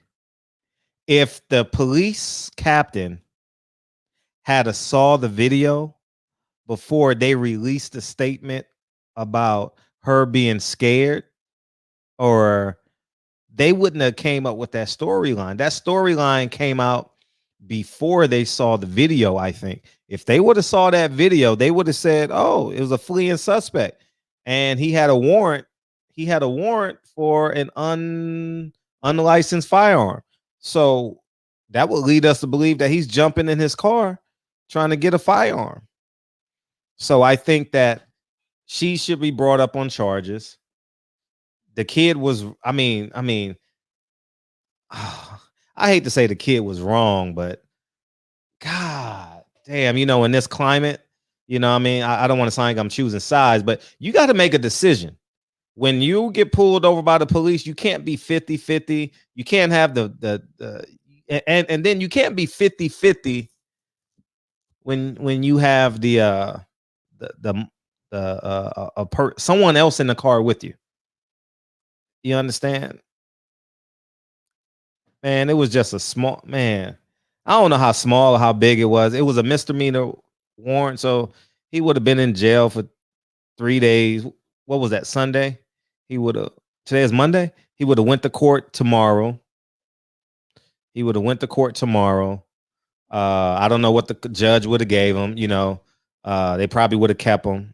They would have they would have gave him a bail, and then he would be alive. Expired tags. And this is why I tell y'all niggas, I said this shit about 9 months ago. I said you should not be driving around in a car when it smells like weed, because you're giving them too much. You giving them too much, dog. I'm gonna shake the shit out of Lincoln or Kennedy if I see that they car smell like weed. I'm just gonna keep it a buck. I'm gonna shake this. I'm not losing my son for lack of preparation. You understand? And it's just what I believe. But I'm excited to have this conversation and how y'all feel about this. What's up, PPD? Hi. What's up? Hi, barbershop, and hi, community. I got thrown off now looking at something. you caught me in the act. Okay, good. I'm calling because we had a guest. So you remember who he was. King Randall. He's the young man that's opening up the school, or has opened up the school in Albany, Georgia. And he's going to actually be out in the Los Angeles area May 1st, which is a Saturday. And I am in the process of helping him with the project. He's looking for boys between the ages of 13 to 17 years of age. He would like to be of service in the LA area to show them how to put on some front brake tires or do like an oil change. So we are looking for a location to provide that service.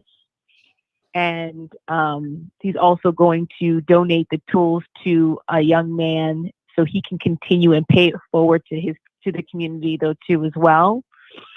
And what else? So yeah, he's doing it just because he's out here for business, and I'm just, reaching out to maybe to Jarvis, to DB, to you, Frederick, if you know anyone or any organizations in the LA area that seems interested in, I guess, meeting King Randall, and then also coming together and having them learn that trade, that skill. He is doing it just of service. And that's basically about it. So I just wanted to announce it. I told him that I was going to be able to announce it on the show, and that's why I am calling in. What's your take on the Daunte Wright? I have not seen the video. Oh, okay, got it. Well, don't comment on it if you ain't seen the video. Exactly. I can't put my eyes on things of that sort as of right now. So yeah. So I don't have a comment like you said. Mm-hmm. Okay. Appreciate you. All right. Thank you. All right. All the time. Peace. Thanks, PPD. So King Randall, May 1st. I'm gonna tap into my bag of resources tomorrow, and hopefully it can turn out to be a great event. May 1st. So expect something May 1st, and let's try and make it. Yeah, maybe I can. Okay, we'll figure it out. So, but yeah, it's just bad all the way around, man. It's just the police officer is wrong, the assailant is wrong. Like, it's just the young kid is wrong, man. It's just wrong all the way around, man. It's like, man, feel bad for the mom, feel bad for the young lady that was in the car. She had to witness that shit. She's gonna be scarred forever. The family's gonna get a lump sum. That don't heal the wounds. Benjamin Crump is calling the mom right now and trying to get a piece of the pie. Hey, I just got $27 million 10 miles away. I know I can get, you know what I mean? So it's just bad all the way around, man. Ain't no laws gonna be changed. Qualified immunity still gonna be in place. It's just bad all the way around, dog. It's just bad all the way around. So, yeah. And,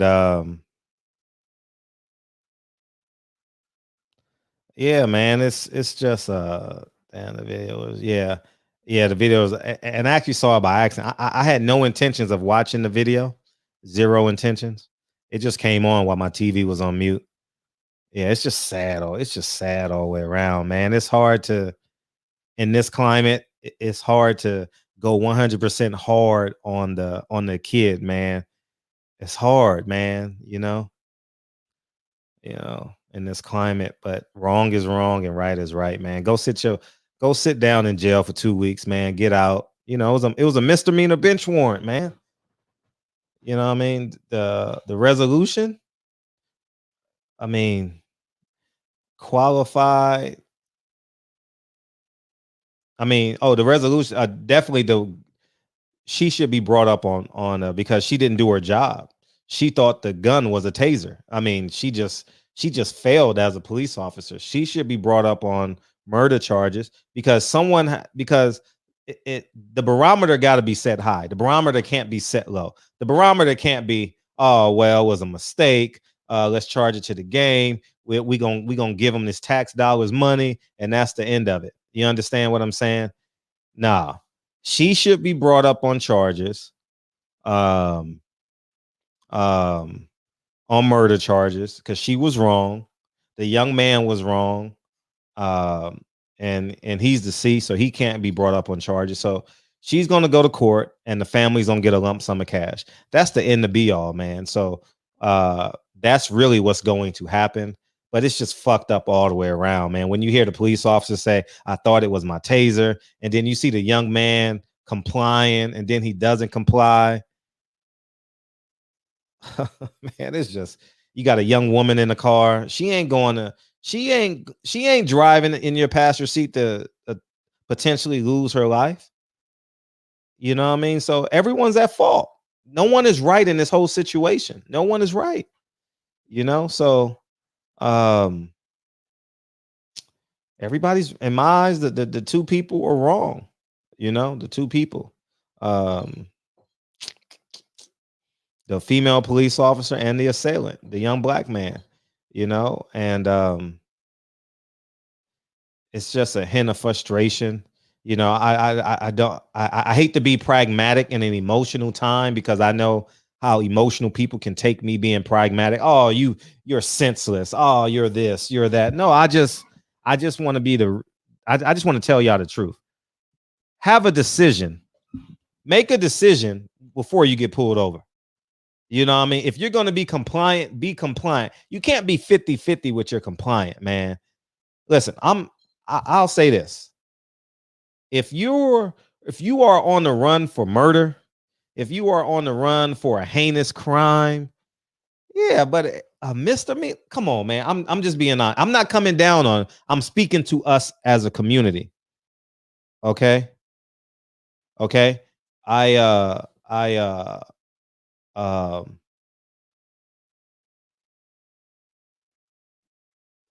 man, you gotta make a decision before you get out the car, before you get out the car, before you get pulled over. You got to have a plan. And when Lincoln and Kennedy get of age, it's gonna be a plan in place. All right. And I just feel bad, man. It's just wrong all the way around. It's just really wrong. It's just really wrong all the way around, dog. Like, it's no way you're being pulled over by white cops and you pull away from being handcuffed. What do you expect them to do? For real. Like, let's have a real conversation. I'm not saying, I think I heard DB's comment. No, it shouldn't result in death. That's why she should be brought up on charges. Don't compare this to another case. Isolate this case on its own. Don't compare it to another case. Just compare it to what it is, you know. And I think it's tough to have this conversation today. It's just real tough. You know what I mean? People gonna say, "Oh, you're being insensitive," and I get it, but let me tell you something. I want y'all to tell y'all kids to make the decision. Do you want tell your kids to be compliant, man? You don't want to be compliant, man. Compliant, or if not, you know what I mean? The young woman was in the car. You got to make a decision. You can't be 50-50. You know what I mean? Imagine if the young lady would have got shot. You know what I mean? It's just bad all the way around, man. It's just bad. No one is right. I saw the video. No one is right. No one is right. You know what I mean? The cop should go to jail for murder. I think that's murder. You can't, a pilot can't say, "I pushed the wrong button and 150 people die."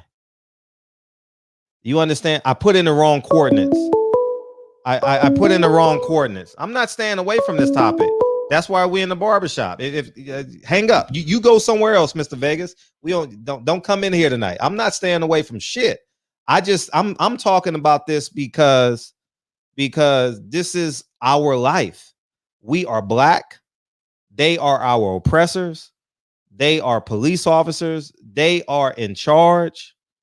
And that's it. And the lieutenant, and you say, look at the lieutenant. He's alive, though. He's alive. So at the end of the day, I just want you to get home to your family. I want you, and I've seen the stories, I've seen the videos, but God damn, man, you can't pull away from a police officer. You cannot pull away from a police officer and not expect them to use lethal force against a black man. You can't expect them not to lose lethal force. Man, when I get pulled over, I turn down all my windows, cut off the music. I undo my damn. I'm gonna tell you what I do. Y'all do what y'all want to do. Y'all do what y'all want to do, but we're gonna have an honest conversation tonight. You know, I pull down all 4 of my windows, I undo my seatbelt. While I'm driving 10 miles an hour, I put my license on the dashboard, my insurance. I do all this shit before I even stop my car. Because I've never gotten pulled over in a white neighborhood. I've only got pulled over in South Central LA. You know what I mean? And driving down Tropicana Boulevard, you know what I mean? Going to in and out after a fight. I got pulled over one time, you know what I mean? But outside of that, you know, I've never gotten pulled over in Beverly Hills or wherever those other neighborhoods are. So yes, I've had a gun pulled out my head, but you guys can we just isolate this incident? Stop comparing this incident to other incidents, please. Isolate the incident, and then we can talk about us. We've already talked about us as a culture on a larger scale. Let's just focus on what happened here. Everyone want to say, well, if this would have happened, no, let's just focus here, because guess what? It's going to be someone 17 years old that we don't want this to happen to again. Okay? Let's just focus on this incident. Don't focus on the lieutenant, George Floyd, whatever the case may be. Just stay here for the rest of the show, okay? And but before I continue, what's up, 651? What's up, man? What's up, man? It's B&B. Hey, I know. What's up? Man, I don't think like most people know, either if you riding in the car that ain't yours, or you riding in your car. If you driving and then they decide to pull you over, they ran your tags if it's registered in your name, with your license, with your insurance. They have already got you. They know exactly who you are. Right. Before they pull you over. Obviously, they've been tracking you. So, obviously, you're going to have to comply. Right. So, just pull over and don't make it out to be more than what it is. Because half the times I got pulled over, you know what I'm saying? It turned out to be nothing. Handle my shit, you know what I'm saying? Just pull over, handle my shit, and just tell them what the deal is, and go on by my business. I done got let go a few times. Times I got caught. But at the same time, as soon as they decide to tell your ass, as soon as they pull you over, they got your ass already. So quit fucking thinking that they don't know who you are. And if it ain't your car, they gonna pull you over and they gonna find out who you are. You didn't tell them who you are. You ain't did nothing wrong. You ain't got nothing to hide. You know what I'm saying? But it's a thing. You know what I'm saying? I watched the video of the boy in the Buick, in the white Buick LaCrosse. Saw it. And I ain't like the way he pulled away. He should have just stayed there. They got you already. There's no need to fight. Except what it is, and half the times, if you're being detained, you ain't being arrested yet. If they ain't took your ass downtown, put your ass in the cell, the chances of you surviving in handcuffs outside and being let go get greater. As long as you just don't flinch. You ain't even got to say nothing. As long as they got your license and registration, what else you talking about? They could tell you, write you a ticket. As long as you ain't belligerent, let them motherfuckers walk themselves off. They gonna have to calm down. They coming in hostile. As long as you cool, why don't you be cool? You know what I mean? I've been known to get ignorant. I get ignorant when it's time to. But I know it's a time and place for everything. And you got to figure out that time and place to do the right thing for you. You know what I'm saying? That's just the way it's gonna work. You know what I mean? We like to say we got this power. Yeah, we do. But at the same time, you got to be cautious. Unless we ain't coming out in numbers, because last time I checked, when the police beat my ass up in the street, you know what I'm saying? Ain't no nigga jumped out to say, hell no, nigga, that was wrong. Just me taking the ass whooping. It wasn't no real ass whooping. They was weak as hell. But anyway, last time I checked. So you got to conduct yourself in a proper manner. Act like you got some goddamn sense. Because once they got you, if they pull you over, they know who the car is registered to. If it's registered to you, they already know who you is. They just checking to see if you compliant. Right. So wake your ass up. As soon as they pull you over, they got your ass anyway. You ain't running nowhere until they done with you. Get that through your head. You feel me? Yep, got you, Mike. All right. Appreciate you. Thank you, BNB. All right, Mike Weary the Great, man. People don't want to get home safe. They want to argue. I haven't heard the audio. I just saw the visual. So, Fred, normally when a pilot makes a mistake, passengers will perish. It's apples and oranges. I agree with you to disagree. He should have complied. I'm just talking about when you got when you have a job that's life or death. It's no middle ground, you know.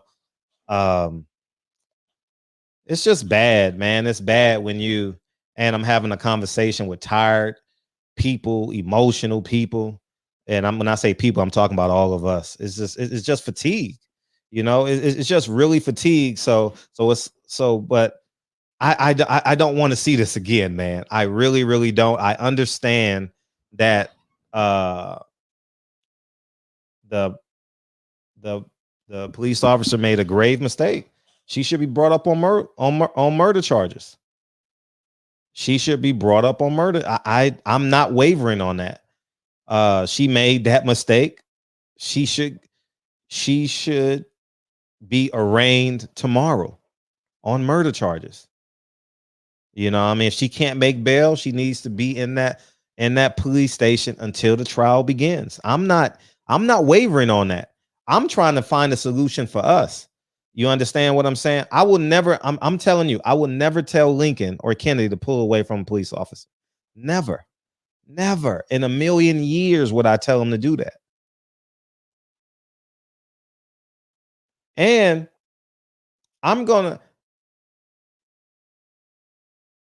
we know what we're up against. At this stage right now in 2021, it's no point even posting that on your Instagram. It's no even point posting on your Twitter by saying, hi, they calling us a nigga again. That makes you look weak posting that shit. What you gonna do about it? If you posting it, you're just posting it to get a reaction out of your followers. What you gonna do about it? You know what I mean? Like, if you ain't got no solution, if you're not fighting for qualified immunity, or you ain't got, you know what I mean? If you're not on the front lines fighting to eradicate qualified immunity, I don't know what the fight is for. You understand? If you're not willing to lose your life, I'm not willing to lose my life for a misdemeanor. I'm just talking about this incident. The young man knew he had a warrant from last June. And I'm talking to you guys for a solution so this shit don't happen again. I'm not talking to you, blaming this young man. I'm not talking to you from that perspective. It sounds like a hard conversation, but I don't want this to happen again. I'm being honest. And I know they can shoot us for doing nothing. I've seen it. I'm from the Rodney King era. The man got hit. The man got beat up. But I don't want to see this again, man. What's up, man? What's up, 267? Yo, what up, Fred? Hey, what you got? How you? I'm good. Yo, it's like this. It's either gonna be a two-way street with this. Yeah.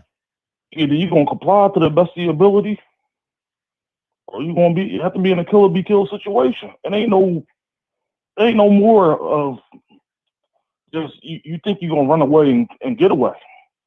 It ain't going down like that. Either you're gonna have to be in a kill.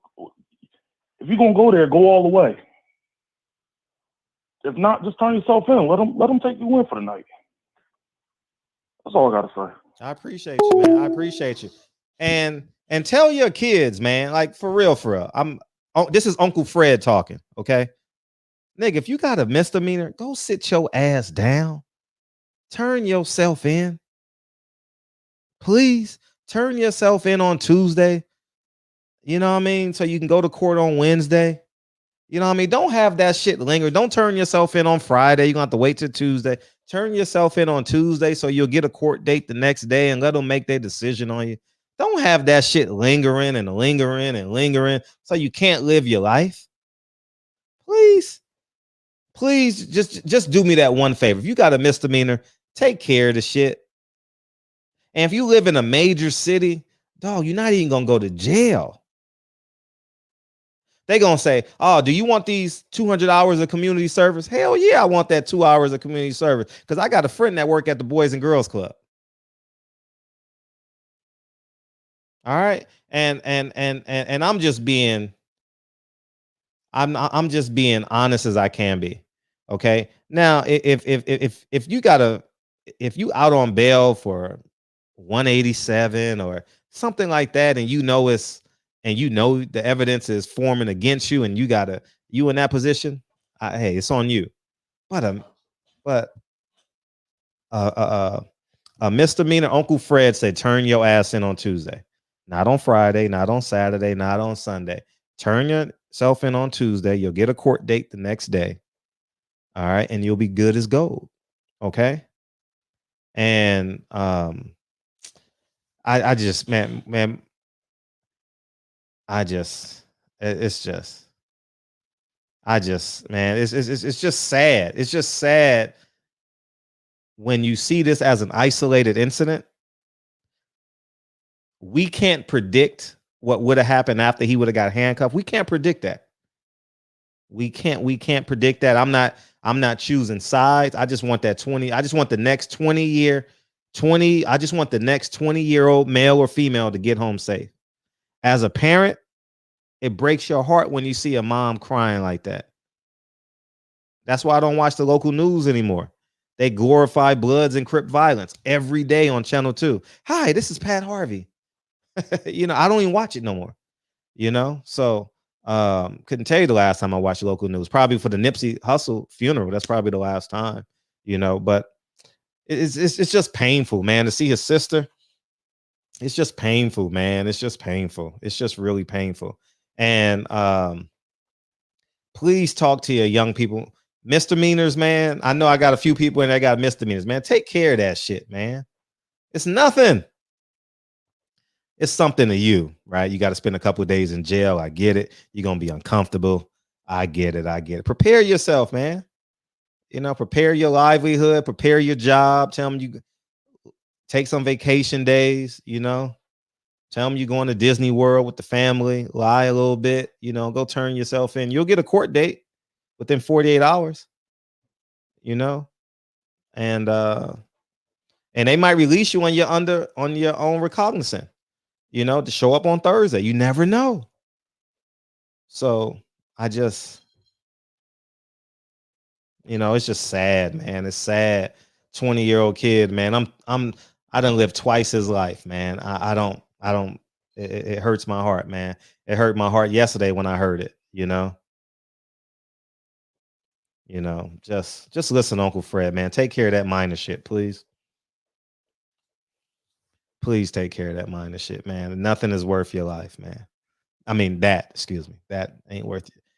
That situation should not have turned into that, you know.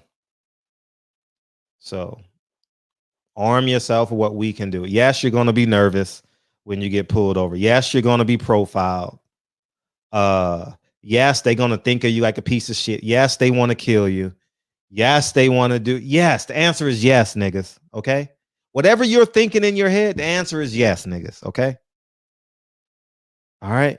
Think the worst. Okay. Prepare yourself for the worst. I'm gonna tell you what I do. I before B&B called in, I roll down all my windows. I undo my seatbelt. I take out my license. I take out my register. I don't do no, and I have it right there on the dash. I say, here's everything right there. I keep my hands out the window. And now you can hit the record button too. You know, everyone got that phone thing placement on their car.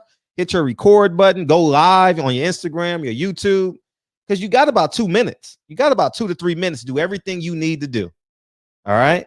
You can drive 5 miles an hour to show that you're not a threat. You can wave your hand and tell them and let them know that you're going to pull. If you wave your hand, they'll understand that you're pulling over into a well-lit area. You know, you got time to text your best friend. You know what I mean? 911 on Crenshaw and Slauson. You know what I mean? So they gonna come. You know what I mean? Just prepare yourself, guys. Prepare yourself. If you know you have a warrant, you ain't really got to tell them.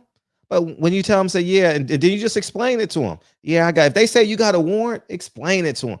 Yeah, I got a warrant, man. Yeah, this and that, man. You know, I'm in between jobs. Give them that whole shit they heard before. But I'd rather be in a conversation than in a confrontation. You know what I mean? And like I am the pillar of, because I charge my car late at night. So sometimes, not all the time. And whenever I see someone getting pulled over, I pull over across the street. You know what I mean? I don't infringe. It's nighttime. Shit, they could see me as a threat. I'll pull over across the street, record it. If nothing happens, they do it, but at least I'm their eyes. You know what I mean? At least I'm their eyes. You understand? So I just want y'all to make it home. Okay. Whether you get beat up, pepper sprayed, broken bones, I just want you to make it home. You know what I mean? Just go park to a well-lit area. Your best friend, 911, 48th in Vermont. You know what I mean? Somebody's coming.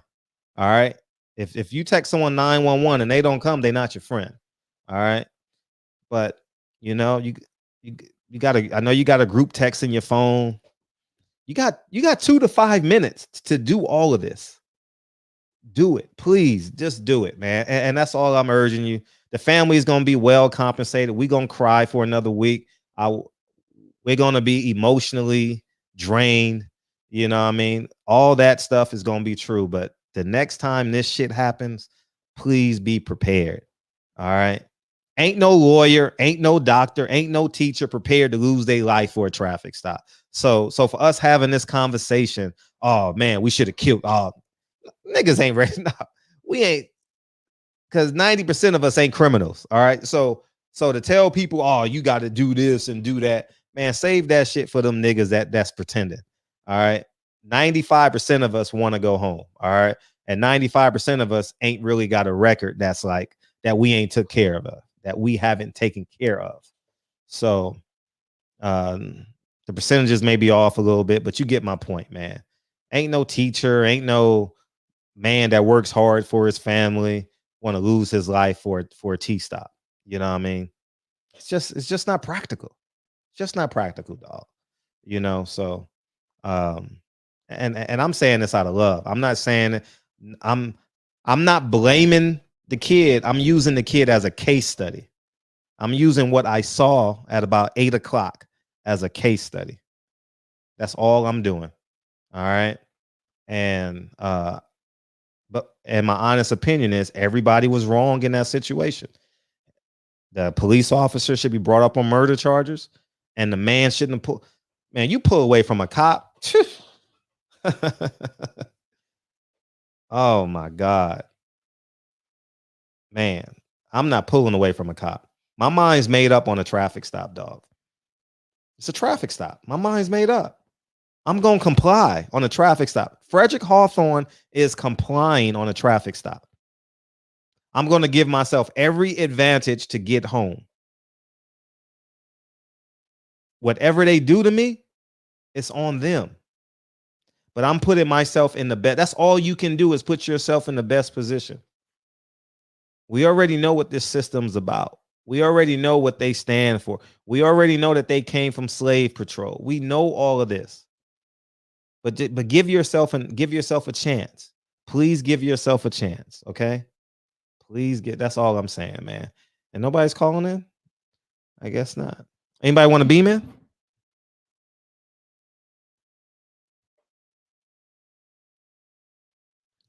What up, Chan? I have been pulled over and had a warrant because I chilled. Cops said, take care of the warrant. Brothers, please act accordingly in this, especially in this climate. Thank you, champ. Yeah, especially in this climate. I've never driven with the warrant. The last warrant I had, I was 19. I took care of it. You know what I mean? I spent 2 nights in jail. I told y'all the story before. You know what I mean? And so I've never had a warrant in my life. That's the last time I've gotten tickets, but I've never had a warrant. I've always paid my tickets, but don't be yelling at cops, man. Like, you got to weigh it, man. Like, weigh it. A speeding ticket should not turn into assault on a police officer. A speeding ticket should not turn into, oh, you're not complying. They're going to do what their mind is made up to do. Okay. You can't change their mind. That race soldier, you can't change his mind, y'all. Okay. He going to do what he's going to do. He came to his job that night looking for someone like you. Okay. That's just the truth. I'm just telling you. I'm just telling y'all. Okay.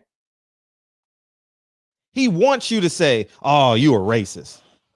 I would never call a white cop a racist 11 o'clock at night. I'm driving down King Boulevard because King Boulevard connects to Lemert Way, which takes me to Vernon, which takes me to Baldwin Hills to my house. But I gotta take the 110, get off at King Boulevard, and I get pulled over on King and Western. I'm not calling no white cop racist on King and Western at 10 o'clock at night. I'm not doing that shit. Coming home from a fight at the Staples Center. I'm not doing it. I'm being as real as I can be. I'm going to pull over in that Popeyes where it's well lit and I know there's people there. You understand what I'm saying? Or I'm going to pull over if I'm on the other side of the street, I'm going to pull over at that what's over there? That Burger King where I know there's lights there or that there's a pharmacy there. I'm just telling y'all the truth, man. Don't lose your life over no shit like this, man. Or don't get your charges elevated. Let them make the mistakes. Because they're going to kill you whether they want it. Their mind is made up, y'all. I'm telling you. They're racist. They're race soldiers. They don't like you. They don't love their job. They love the benefits of the job. They love the power of the job. They don't love their job. They're threatened by your presence. They're threatened by your melanin. Okay? They are. We got to know all of this going into a traffic stop. Because 9 times out of 10, it's just a traffic stop. Y'all ain't criminals because y'all been in here every night. So y'all niggas ain't criminals. I see the same names in here. Y'all not criminals. I'm not a criminal.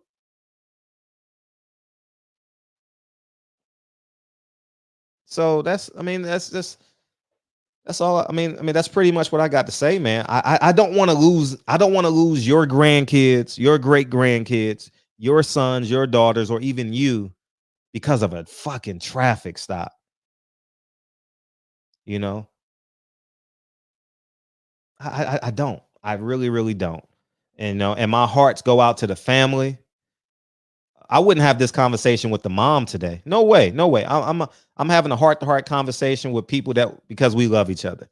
I'm not gonna sit here and condemn the kid today. It's not fair. People are mourning, people are in pain, but I just want to have a conversation about us. What's up, Champion Heart? I just want to have a conversation with us. Go ahead, Champ. What's going on, brother? What you got? I stopped the fuel, man. So I got a minute to chop it up while I'm. Oh yeah, you got an hour. You got an hour. Man, something's going on, man. I don't understand. They killing us in broad daylight, on video, hundreds of witnesses. Yet these young brothers still don't recognize the climate. So something's going on that these brothers aren't getting the message. I don't understand it, man. Why they're not recognizing the climate with everything that's happening? It's not making sense. I don't even know how to how to come up with some way to get the message out to these young brothers, because it's happening in front of your face. How can you not recognize the climate? Like you said, man, they're looking, these race soldiers, they're looking for a reason to do what they're gonna do.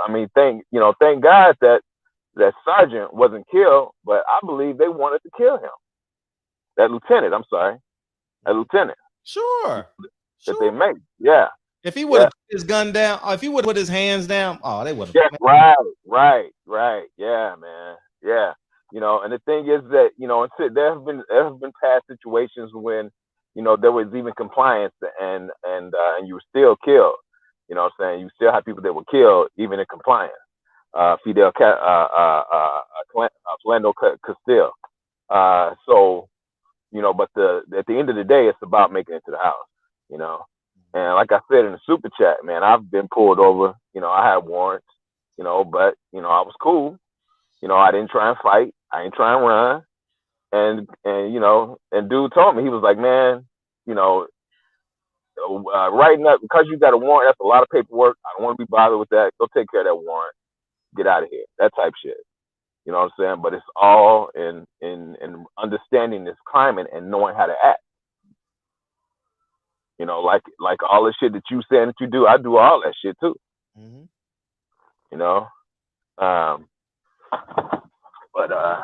Something's got to be done, man, to try and make these young brothers recognize this climate that we living in, man. The message is not getting to them. And yeah, man, that's all I wanted to say, man. My man that was in the shop, man, he was on point, man, until he started dogging wild and then he lost me.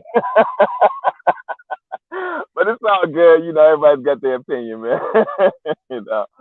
But let me get back on this road, man. I just want to chop it up, man. Salute to everybody, all my brothers and sisters in the chat. And I'm out, man. Drive safe. Please drive. All right. Yep. Go ahead, Mark. What's up?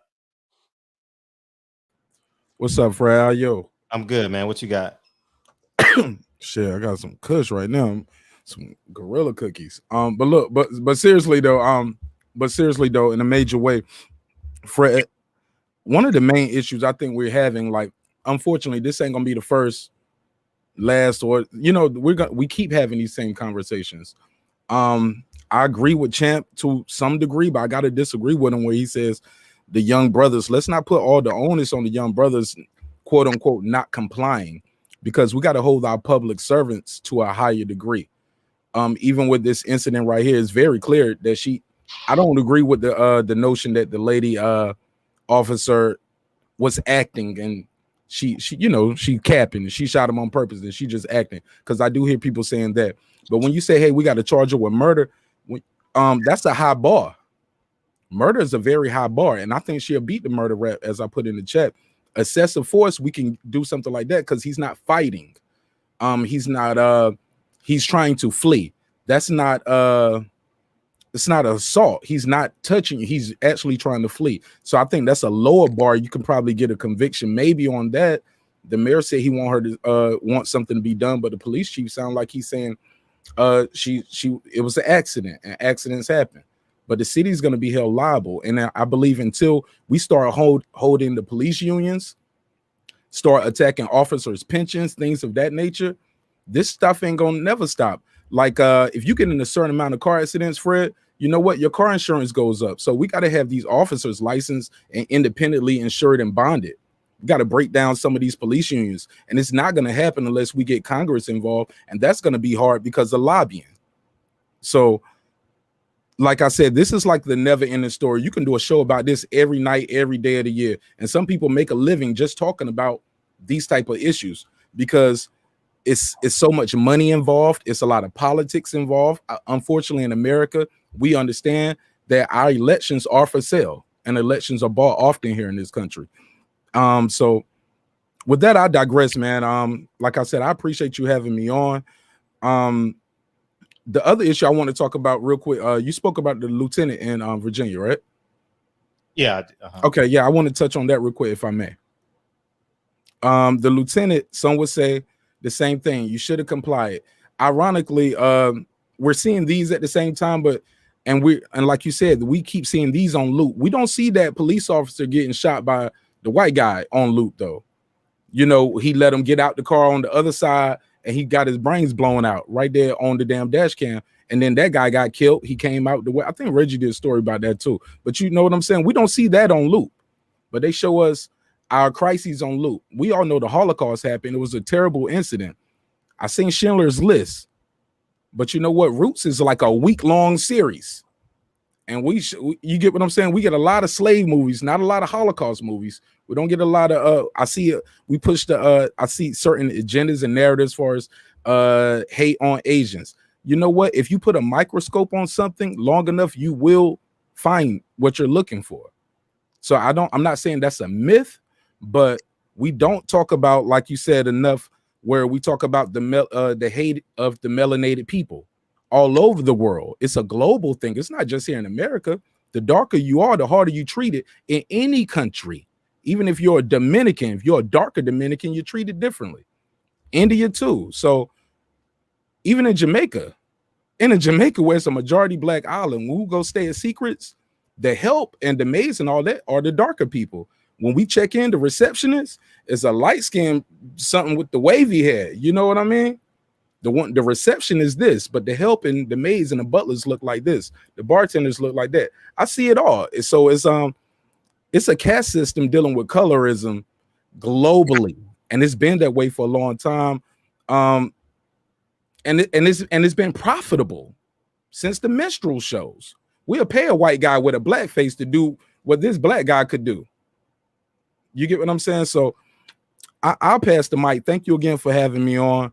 I don't know what that look means right there, but I'm sure you'll say it when I bounce out. But oh no, it's all love, man. I appreciate you letting me talk, and thank you again for having me on and sharing your platform with me and my audience, because I know it means a lot to them when they see me over here beside the big dogs. You know what I mean? Appreciate you. Yes, sir. Peace. Yeah, I try not to compare incidences. You know what I mean? Well, what if this would have happened? We gonna compare it to the white dude. Nigga, you're in America. That's what I say to this shit. Nigga, you are in America. Stop comparing yourself to a white motherfucker in America. Stop that shit. Stop saying, oh, this shit ain't fair. Oh, but you're fighting for a motherfucking managerial spot. I don't want to compare. I'm just, stop it, nigga. Where we are and where we want to be are two, or like, man, it's like this far away. It's 20. We're talking right now. We're talking right now. Yeah, do we want shit to be different? Oh, yeah. But it ain't happening tomorrow. It ain't happening tomorrow, all right? What's up, man? What's up, Fred? What you got? Doing? I'm good, man. What you got? Yeah, man, this is a great topic, man. You know, I'm getting a little tired of the boxing a little bit, but it's really unfortunate. But I just think there is a will. If there's a will, there's a way. I just think that we've been so wrongly educated about the system that we were born in. From our parents being miseducated from the school system, I think the Board of Education needs to be blamed because a lot of the curricula is set on purpose to include certain things that they chose to teach us. While a lot of stuff we learn as we grow as adults, we learned on our own through the internet, through the libraries, and we found out there's way more truth and knowledge out there than what we are taught from when we're kids to even adults and in college. So I think a lot of that needs to be blamed. A lot of people are miseducated and wrongly educated, and they're educated on the wrong things. And mainly it's the laws that governs us. It's the laws that governs us.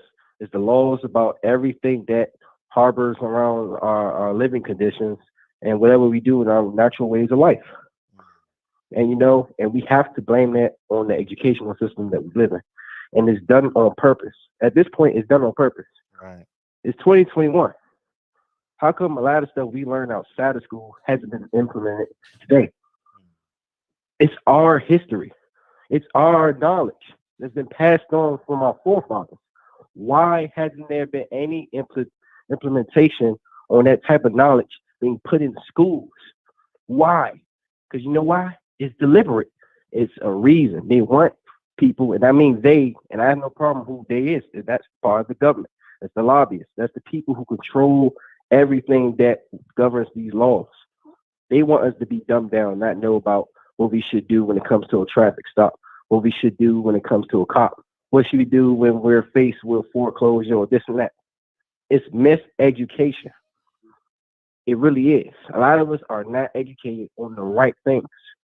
We're being led astray, run amok, hoodwinked. And then they say, oh, well, it's not our fault. Guess why? Guess what? Because you signed up for it. Your parents signed your kids up to these schools. But I've heard people try to build schools or attempted to where they would share these type of knowledges that we've learned as adults outside of school, and they have a problem getting it up. They have a problem. And I wonder why. You have all these people who have a lot of money. I'm sure they know about what we do know about now. How come they haven't made no schools about that? So we can re-educate our future generations so they can know what we didn't know until we got older. It all starts for the future. If we can get the future generations more equipped on what's our history, what's the real history, not the stuff they force fed us and all the BS, I think we could change a lot. I really do. I really, really do. Fred Hampton was young as hell, man. Really young. A lot of those guys who was pretty much leaders were young. Can you imagine all the knowledge they were going to accrue when they get older and how they would apply that now? They could have done a whole lot. They could have changed free enterprise for us. I'm talking about land, home ownership, everything. Rewriting the rules itself. Rewriting the rules itself. And again, it's the laws. A lot of us don't know about the Black Laws Dictionary, where they basically tell you in there, they telling us, because it's there, that black people, the term black means that you're civilly dead. It says it, civiliter morticus, which means if you're labeled as black by law, you are considered dead. This is part of the reason why they treat us the way they do, and they can get away with it. Basically, we are considered dead. That's why if you look at the Naturalization Act back in the 1700s through the 1800s, they changed who we were considered. We went through so many different labels, Negroes, this, that. Everyone else was still considered Asians or white. We are the only ethnicity where basically who we are gets changed up so many times. And nobody don't want to talk about that. Why? Why? I'm telling you, it's the law, Fred. If more people start learning the law and what to do and not to do, I'm telling you, we can flip these things on these people, man. A lot of these people know that we don't know the law. They know we're ignorant about it. But, hey, I'm really glad you're talking about this. It's really, really important. I really think people need to look up this book called The Black laws dictionary. It has all the laws and the statutes and codes that these people operate under that helps govern us, because they know we don't know nothing about it. And they use it against us. They use our ignorance against us. So appreciate it, Fred, and I'm out. Appreciate you. All right, we got Brandon in 305. Go ahead, B. Peace, what up, Fred? Hey, what you got? Shout out to the third. I've been in and out on the conversation. I just want to drop my 2 cents in, especially when we talking about dealing with law enforcement, because I think that if you are black and considered so-called black, that you had run-ins with law enforcement. And the reason that I believe we haven't been trained, even by our own people that are in law enforcement, is because we won't admit that we are afraid as a people, and they make us afraid, and they use these instances as propaganda. When they put them videos up, them videos are for me, you, judges, lawyers, everybody in the world watches it. Everybody in the United States, and they work in some of those professions. And what we don't recognize is these people watching this same shit. The judges, they sitting at home watching us protest. They sitting at home watching this, and they seeing how we respond, and they have the power to do something about it. This is what I teach my son, and I drill this into his head. Freddie's 11. I tell him that when the police are around you, you don't do no extra talking. You let them know that your parent is not around and that you will be happy to speak with them when your parent is around. Till then, you cannot offer up any information. Neely Fuller teaches us, don't fuss, don't fight, and don't flee. You were on point when you said you got to have your mind made up which direction you're going to go in before that car get pulled over, before that car gets pulled over. If you got it on your mind that you not gonna comply, then you might as well go all the way with it. Might as well, because we're gonna sit there and watch them take your life. What we should do is be strategic at all times. I know how to conduct myself when the police is around. I was taught either put your hands out the window, put them on your steering wheel at 10 and 2. 10 and 2. Make sure that if it's at night, you turn your dome light on. Just certain little things that we can do to try to help us get home. It's no guarantees. If that man told him, the lieutenant in the army, he said, "You getting ready to ride the lightning, son." I didn't even know what that meant. He said, "You getting ready to ride lightning." Basically, these people are itching to kill us. So what we have to know at all times, which is what we refuse to do, we don't want to believe that we at war. That we woke up in a war and you have the enemy's uniform on. So when they capture you, like B&B said, when they capture you, they got you. Act like a soldier who has been captured.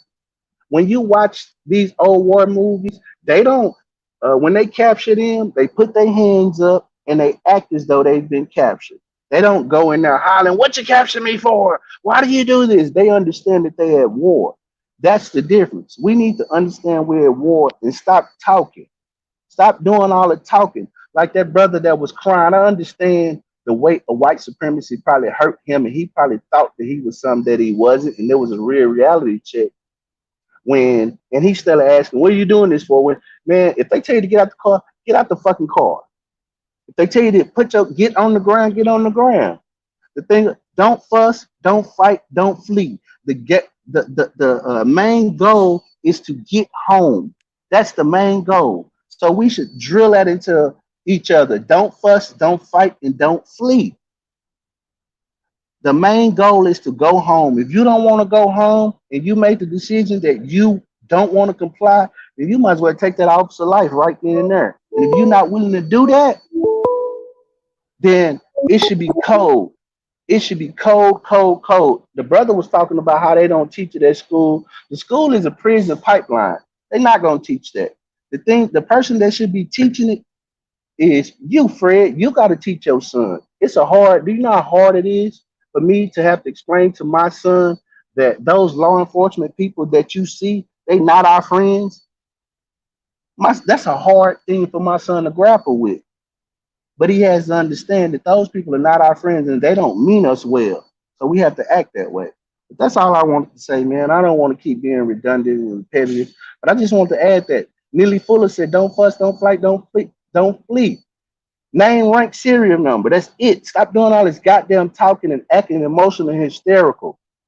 When the police get around us, we need to act like militant soldiers. They shouldn't hear nothing but what my name is, rank, serial number. That's it. Here's my driver's license. Here's my registration. Here's my insurance. That's it. I don't do no extra talking. Where you going? You got my insurance officer. I don't do any extra talking. And if it escalates from there, then that's what it is. And we got to be prepared with it. Some of us are scared to go to jail, is what I think. I think we watch too many movies and we think that jail is this wide open place where people getting beat up and getting their manhood took from them. We need to understand that it's okay to go to jail to sit down for a little while just to gain your composure and everything to get sorted out. But Fred, once again, man, great topic. I'm not gonna keep rambling because I'm known for that. And also, I see you took your shot at Minister Farrakhan on the Dr. Khalid thing. Fred, those nuances, the Dr. Khalid thing, you might. I just tell you this: you may have more leeway with the Dr. Khalid thing, but it was so deep and nuanced. The same thing that happened between Elijah Muhammad and Malcolm X, as far as people being jealous and people trying to separate them two's relationship, it's the same exact thing that happened all over again. So, It wasn't a shot. yeah, That's a fact. The man was what's crying. a fact? The man humbled himself to the world, and was man. It's no point in talking. The world knows what happened. Anyways, B, appreciate you. I don't want to talk about that tonight. It ain't. It ain't. Yes, sir. It's cool. You're right. I'm wrong. You're right. Nah, man, you have your opinion. Shout out to the third, and we can always talk about this stuff. It don't hurt nothing to talk No, about it. I So, don't mind, but I want to not stay we don't have on to top. do it now. No, we don't have to do it now. But if that's the subject you want to visit, I'm keen to visit all those subjects. So, as long as you're respectful, we can do it. But Yeah, peace, Fred. Shout out to the third. Peace. 305. What's up? Hey, what's good, family? Hey, what you Can you got? hear me? Yeah, we hear you Hey, fine. all right. Too blessed to be stressed and highly favored. Um, I want to say something that what uh what I teach well, they're grown now, but I always talk to them. Your license, your registration, all your personal information that you know that they're gonna ask for, always have it in hands reach. Don't have it in the glove compartment because that's an excuse to say you're reaching for it. Keep it in plain sight where you can get it right on the dime. So that's one tip. And you talk about we're getting tired of seeing the same old, but we have to take it as information, dissect it. So if I have an issue that I'm grappling with, I thank God for you for this show, for real, because I'm able to reach out to a brother, a friend. You understand me? Like I reached out to Rich today. I wanted to get some stuff off me. You understand me? And that brother always take my call. You know what I mean? And that's a blessing. You know what I'm saying? Instead of me just holding stress in, I'm able to release. You know what I'm saying? And with that officer screaming, taser, taser, taser, that to me, that was on purpose because she knew that she was being recorded. And while you hollering about taser, taser, taser, your gun is pointed forward at this child. And then you pull the trigger and start, oh, I shot him.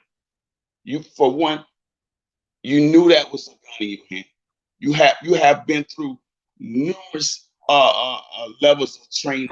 You done been through all types of training. You know the difference. You know that there's different weight levels. You know how it feels.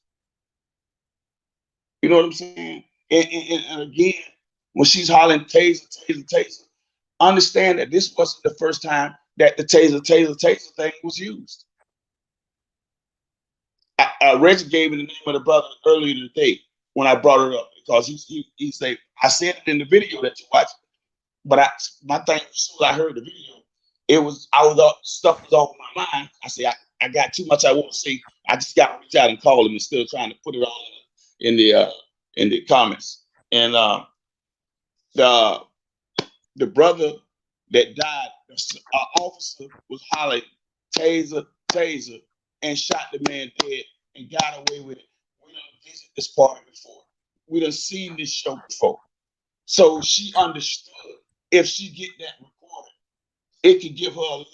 It could give her an excuse to say, look at you all, the captain come out already talking about from his observation of seeing the video, it was an innocent mistake or whatever.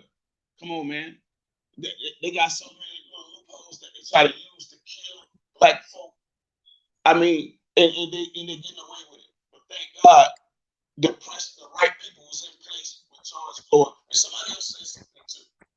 They understood that all this information was out there, and it ain't like they doing us no favor. They understood that they need to do some cleaning up because it was too much evidence right there for them to try to hide their hand.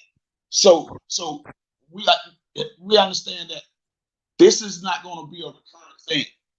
What we're seeing with George Floyd, what's going to happen is what happened to that kid the other night. They're going to keep on doing it. Again, these black guys that came. Hey, your mic is OG. Say it again, fam. Yeah, go ahead. Go ahead now. We can hear you now, but we can't make out what you're saying. Go ahead. Oh, my bad, fam. My bad. Listen, the black mayor. No, you can't make out what you're saying. You really can't? No. Well, you know what? Let me just call in, Fred. All right. All right, I'm gonna call in. All right, for sure.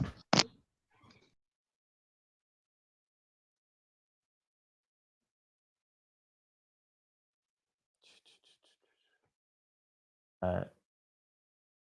Yeah, the audio was bad. Yeah, he'll call in. Yep. I was trying to make out what he was. I thought y'all could hear it, but oh well. Go ahead, Deacon. Yeah, you hear me clearly now? Yeah, go ahead.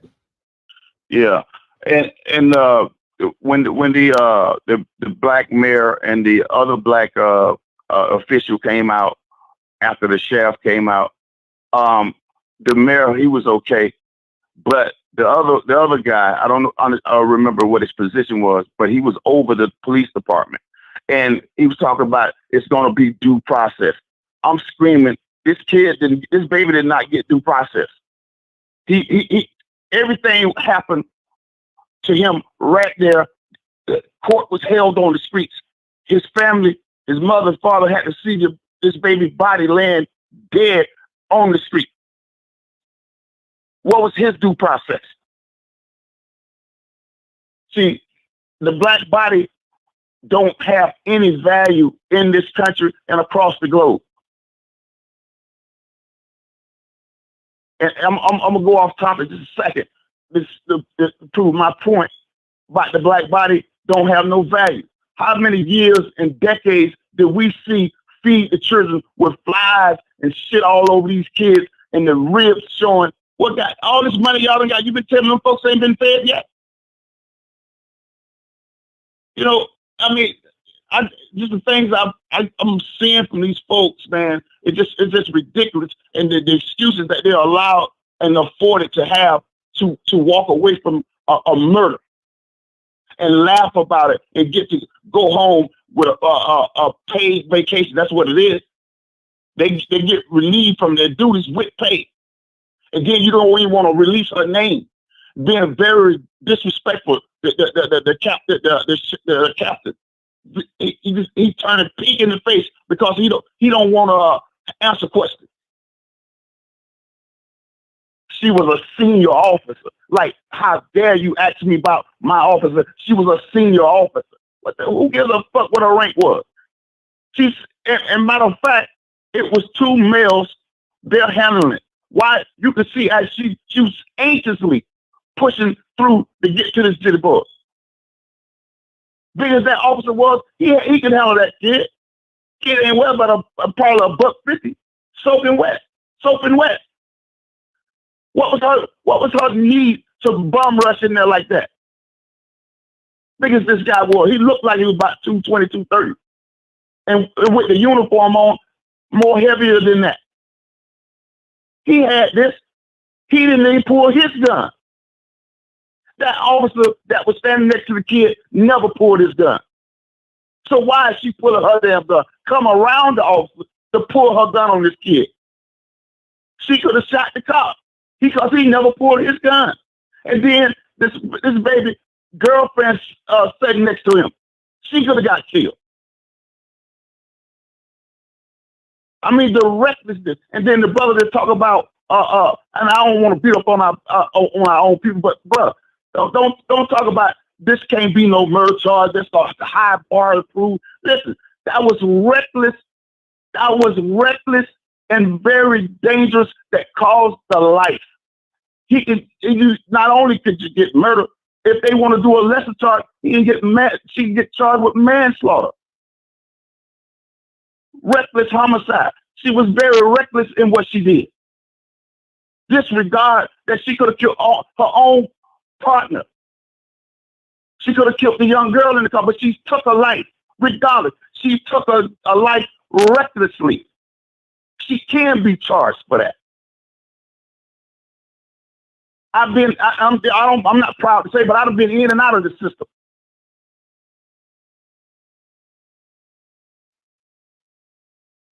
I'd have been charged with charges that could have gave me a life sentence, but God allowed me to walk away from it so I could raise my kids.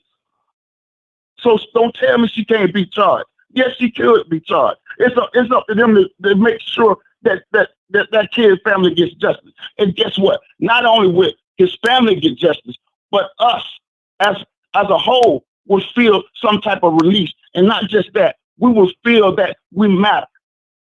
So when you hear us screaming, Black Lives Matter, this is what we're talking about. You're killing us without impunity. You're just killing us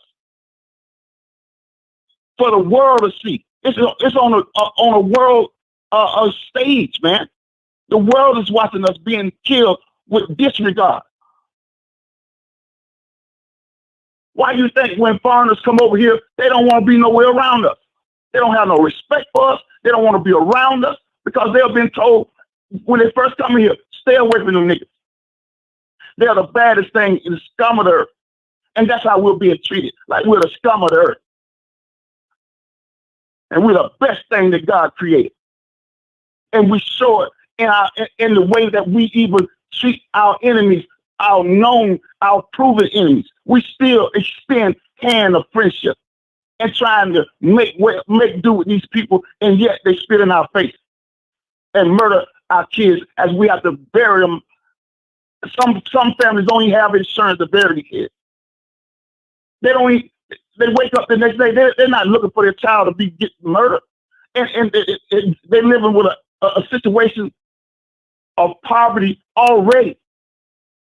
So they're not prepared in many ways to have to deal with the burying of their child.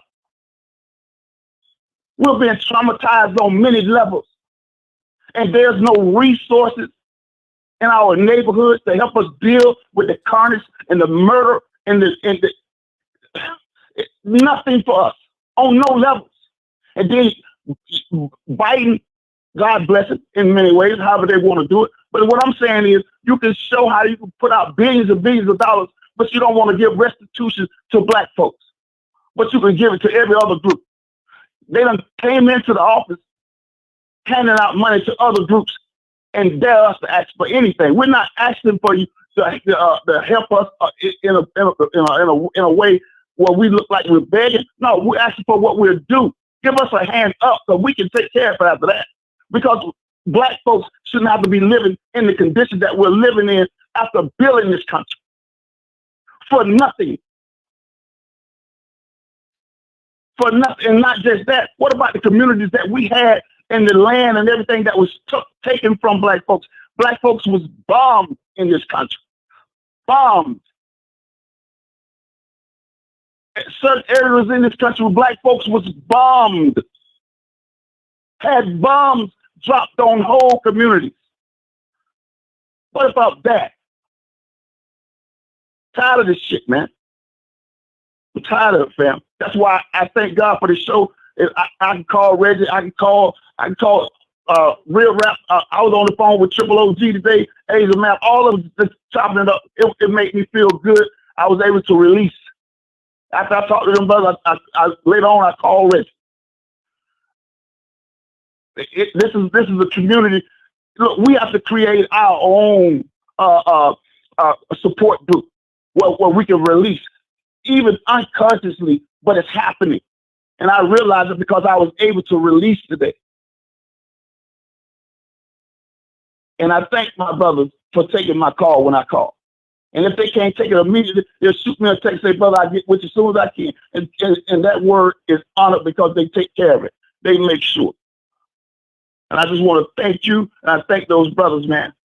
And we need to stand together and quit pushing and fighting against one another and find out what's working and do it. Because we can do for ourselves collectively if we just come together and make sure the plan that we put together, because we are brilliant people. We can make things happen. I'm done. I love y'all, man. That's it, man. I'm done. I don't want to keep rambling. I appreciate y'all, man. Love y'all. Thank you.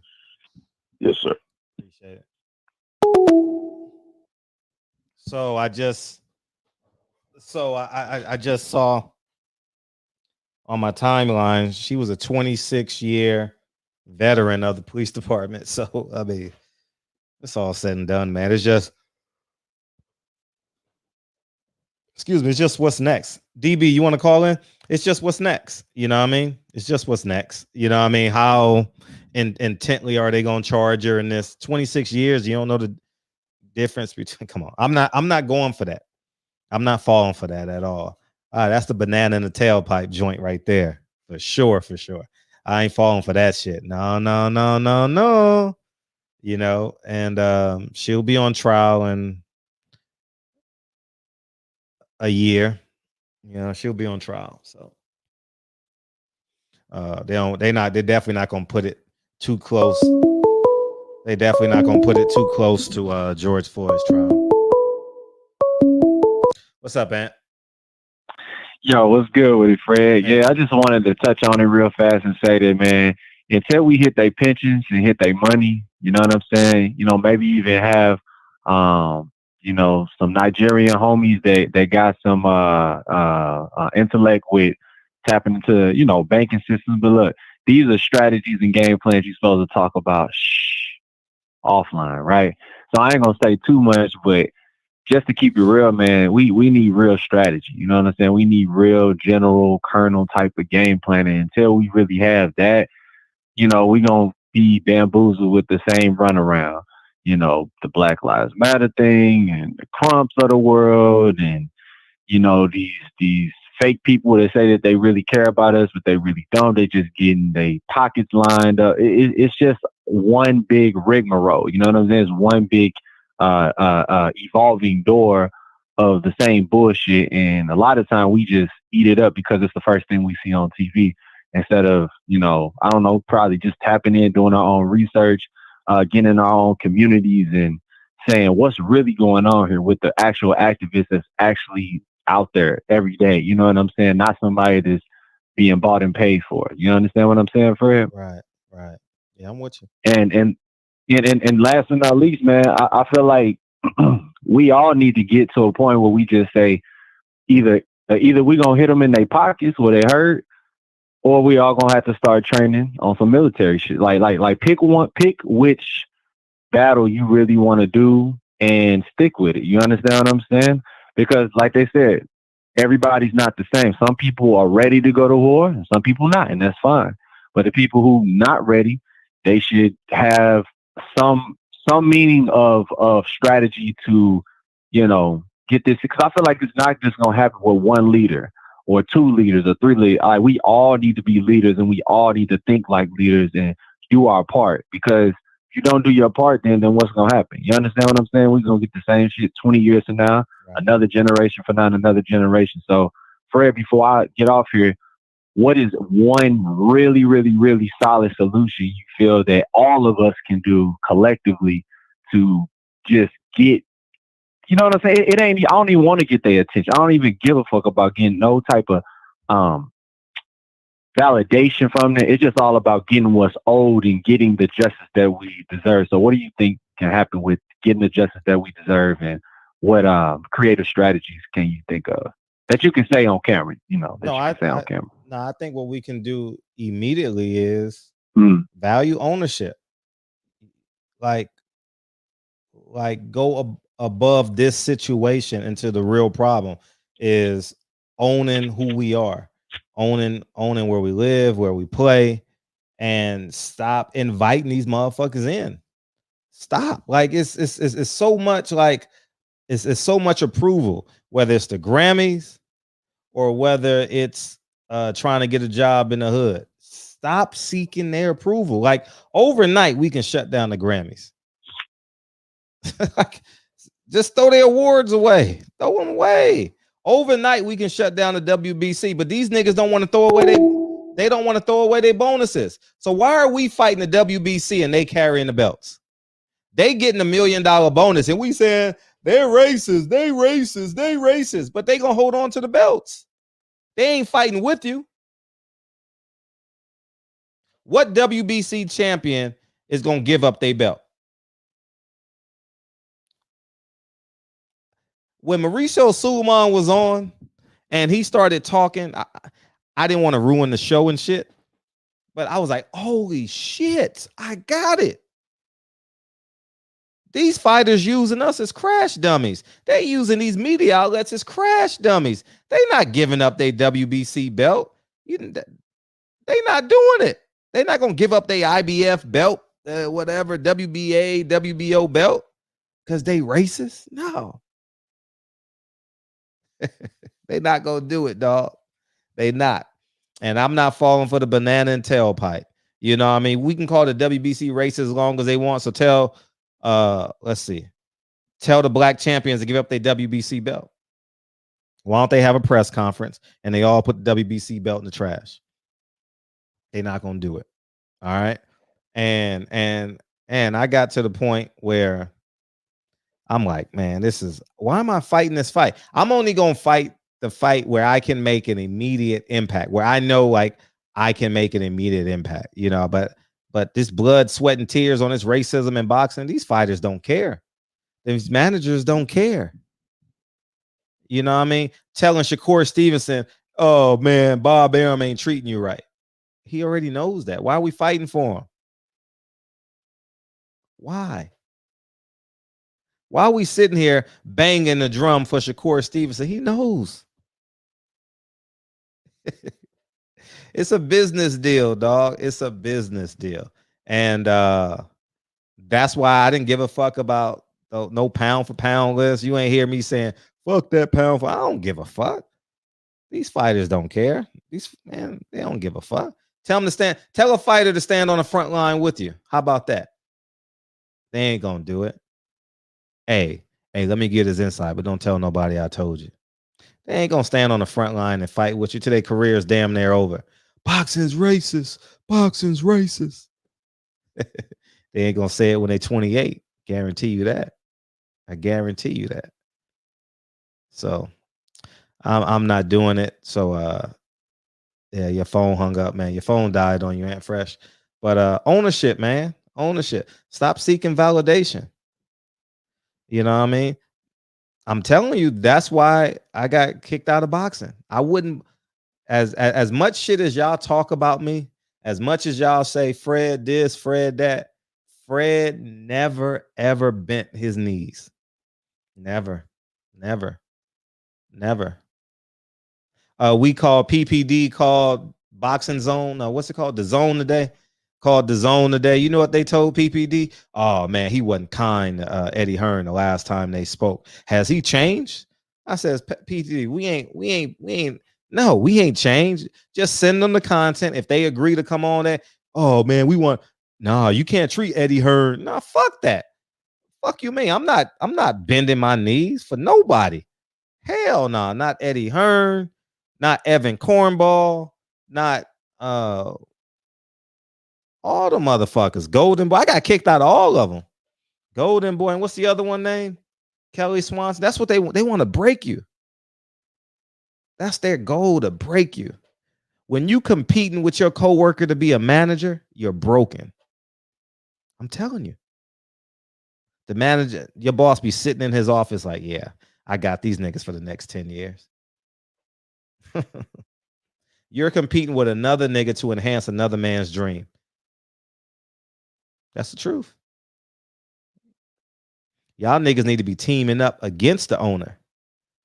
Nah, nigga, y'all niggas need to form your own little union and extort the owner. Man, if I was 16, I had this shit and I had to work at McDonald's, man, we're off. I'm telling you, man. Like I had a conversation with my business partner Saturday. And I told y'all this the other day. If I'm working with Paul Pierce, I'm telling Paul Pierce, I'm leaving with you. What's up, 253? Big brother Fred, what's going on? Hey, what you got, homie?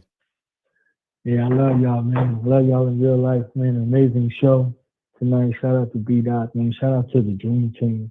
Shibber. Shaba. Can you hear me? Yeah, I hear you now. What's up?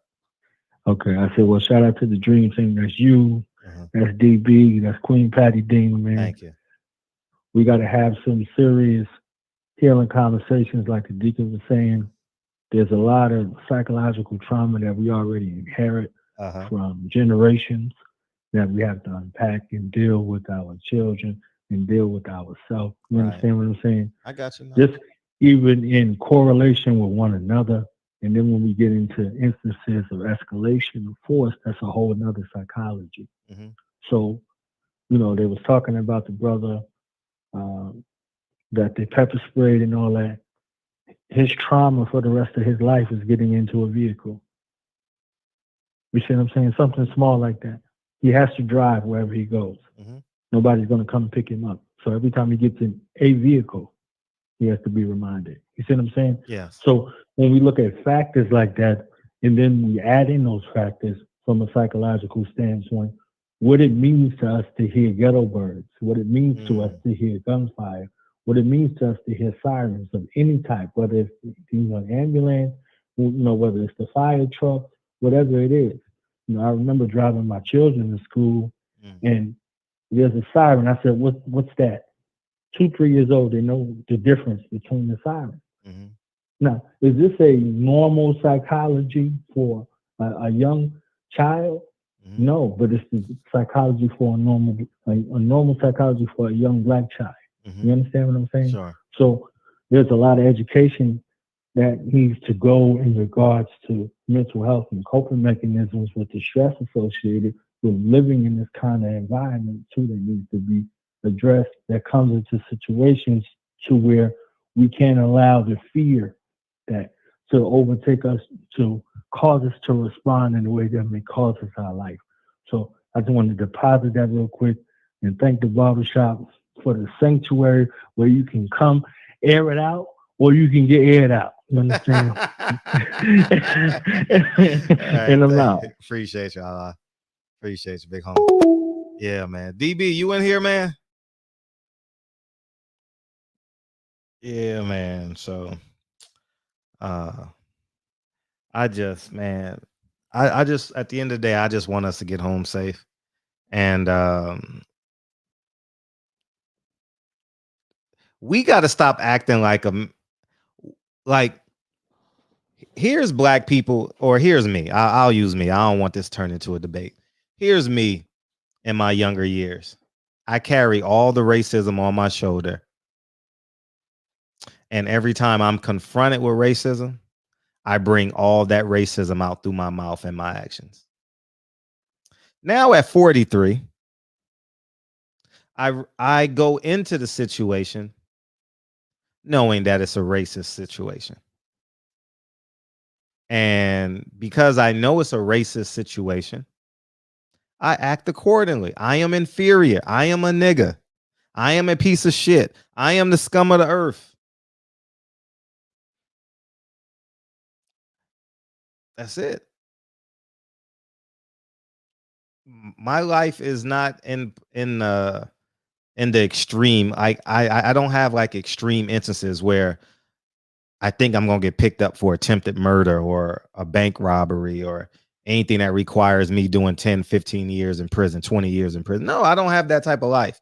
So I'm going to have to accept being belittled, destroyed, emasculated if it gets to that state as it pertains to a police officer. You understand? Like I'm not turning a T-stop into a felony. I just don't want to. They can on their part, but I'm not gonna do my part in initiating that shit. You understand? I'm gonna put myself in the best position to go home, and that's all I want this conversation to turn into. And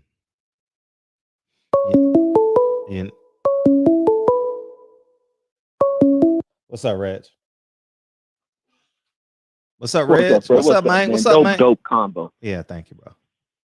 What's up? That's DB? No, that's me. It's Fred. DB is calling after you. What's up? Mm-hmm. Yeah, man. Dope conversation, man. And in these conversations, man, I think it's valuable. But I don't think it's crime when people address these things. That's one of the things that should never be put in conversation. I think it's important to address that. I think it's important to see the emotions of people. But then the crying shit is one thing I'm against, but it ain't my place to tell people when and where to cry. I'm just not a crying type person. But the emotions in which people respond to these things are necessary to see and play out. But the way in which those who are willing to put up the fight go about carrying out the actions is the thing that's important and appropriate. In the way in which you address these officers, because it's one thing to say, "Oh, this is the way the system is. We know what they're against," but no, this ain't their fucking system. I don't care how much y'all speak about that other shit about the system being against us. There's ways of removing motherfuckers. The biggest problem is that we don't put ourselves in positions to get within these positions in a system that we can definitely get into. We act like it's a problem with having our kids going to law enforcement who ain't got records and shit. We act like it's a problem for them to go into studying law, many things, until where we just leave these wide ass gaps within the system and expect others to dictate the changes in them. When the most necessary change in the system has to occur from us. And it occurs from us being in there and working with other people and making them allies with us and doing the appropriate things. Or else you bring about this destruction that needs to be taking place that you see anytime these cops act out of standards. And this other shit with this ill ass bitch of a cop is the fact that she's a 26-year veteran. She's a union representative. I think they say she's the president of the union. She knows what the fuck she's doing. 26 years out in the department, you know exactly what's going on. And for you to get in these, there's many things to evaluate, like looking at them tactically, how officers operate. It's the fact that you're an officer standing on the side. You see your partner up there with the guy getting ready to cuff this dude, him breaking away, getting into this vehicle. Your partner could have handled that. Plus, you have assistance on the other side. You got a cop on the other side. You need to evaluate what you're firing off. You know that damn taser. The taser that she wears is a yellow taser. Shit ain't black. And the whole time she's sitting there aiming, moving that weapon around. She didn't have time to look in and spot the back of that damn weapon, and she's aiming it to get a clear shot. You see that damn weapon looks like a damn service revolver. And I'm pretty sure she ain't carrying a weapon on the same side of her hip as her taser. She knows what the hell's going on. The feel of the equipment that she's carrying, they're different. They feel different. She knew what was out there, and she's been someone who they're starting to come out and state that she was, she's a veteran, she's a senior officer. There was a shooting involving other officers, and her telling these people, trying to defend and represent these people into getting up out of that situation. So for her yelling taser, taser, she knew exactly what she was doing. It's no different than the Oscar Grant shit. Same thing that officer pulled, but this is the same city in which a black officer ends up being charged for, his accidental act of shooting a woman who called for assistance, him being afraid, or she popping out of somewhere and him blasting her, and he's sitting in prison right now. I think he's like the first Ethiopian descent officer. He's sitting in jail. Her actions, regardless of how long she's been in there, the law is the law. Lock her ass the fuck up. She belongs in there, but she's gonna go through her same due process. But the other thing is breaking away that damn qualified immunity, and that's one of the things people are always addressing. That officer that was fucked with in West Virginia is doing that exact thing. He'll file a lawsuit against that department, but he's also going after those two officers because one of the the most bugged out things, like looking at the benefits that are given with these officers. And we speak about like unions in this country, which have been broken apart. Amazon just recently, the workers there tried to unionize. That whole move was voted down and broken down. Every single union, the Teamsters ain't shit no more. They have systematically done things to break loose of, you know, unions that represent the people as far as labor side. Police unions are super strong. And Chauvin, if he is to be sentenced, put away for however long he is put away, he's still entitled to 50,000. I think they said 50,000 a year pension.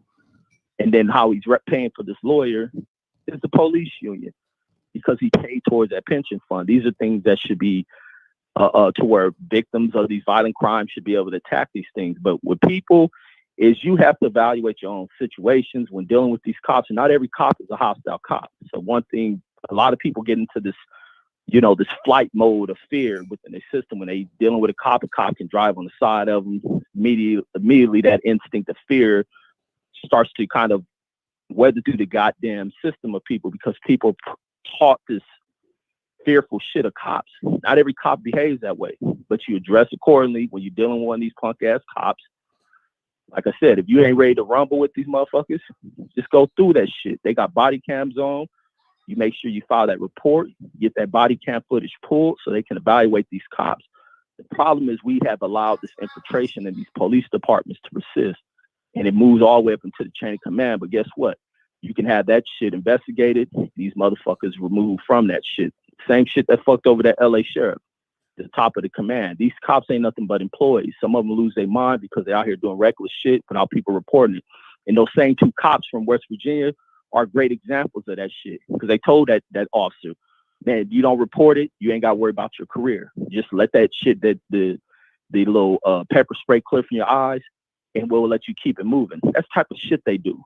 You rough up a dude, threaten him, get him near to death, because all it takes is one little semi-squeeze of that trigger to blast the bullet to your head before your life is gone. So that was a near fatal incident over traffic stop, because he driving too slow, his windows tinted, and whatever little plate shit. This is the type of shit you deal. Not all officers are like that. Some of these motherfuckers, and you deal with them appropriate, and they find out.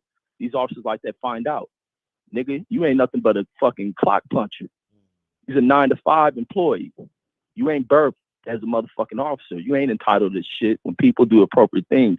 But every battle that black people fight, you ain't gonna fight that shit as a group. When you face your goddamn ordeal by yourself, either you're a man or you're a mouse. You defend yourself and you address your shit yourself. You ain't got to go running, crying, and looking for solutions. We talk about solutions every day. Now implement that shit. It's the problem that we see when we have great movements and great leaders. When these great movements go about, people love to hear what they preach, love to hear the conversations and the talks and the lectures. But when these people are moved aside, do people grasp anything? Do they know how to go about utilizing the tools they were given by these leaders? No, people want to be sheep. Oh man, a leader go, I don't know what the fuck to do. But every incident you're gonna run into, when you happen to encounter a bigot, you're gonna run into it by yourself, not with a group. You gotta nut up, know what the fuck to do. And I didn't watch so many people, and I can speak this shit because I got, like I said, I got stupid fucking stories, and I got a history of checking bigots. And I got a history of checking them being in the South as well. So, and was I with groups of people? No, one incident, yeah, I was with some of the homies who looked a little bit shook when they see me slam a motherfucking one of these military cops. They looked shook. They froze up. Them cops could have jumped on me. The homies probably would have stood there out of fear of police if the cop wanted to stand on my back or some shit on some George Floyd. This is the type of fear that's struck in people. Even growing up, we know how some of our relatives who involved in crime, they see the police drive next to them and man, sit straight. I made sure. I used to hate that shit. And that's why to this day, when I see cops and I throw them the fuck off, I look at the cops, wave at them, my window down. How y'all doing? You get behind me, shit, I'm gonna pull the fuck over. You ain't gotta put your lights on. Let's not waste time. Stop looking through that computer. Pull up. What you running? What you got? Because I ain't a criminal, so we gonna run that shit. We gonna trim the fat up off the bullshit, and it throws these motherfuckers off. But you run these situations, these conversations are fucking are super important, and they're super necessary. And seeing the reactions of people is super necessary, but also to teach people how to react to these things. But you're gonna deal with this shit on your own. Now you're gonna either nut up or you're gonna turn into a bitch and get back on here and cry about shit. But that's all I got, Fred. Dope conversation. Thank you, Reg. Yes, sir. Appreciate you. Go ahead, DB. Call me now, DB. Yeah, man.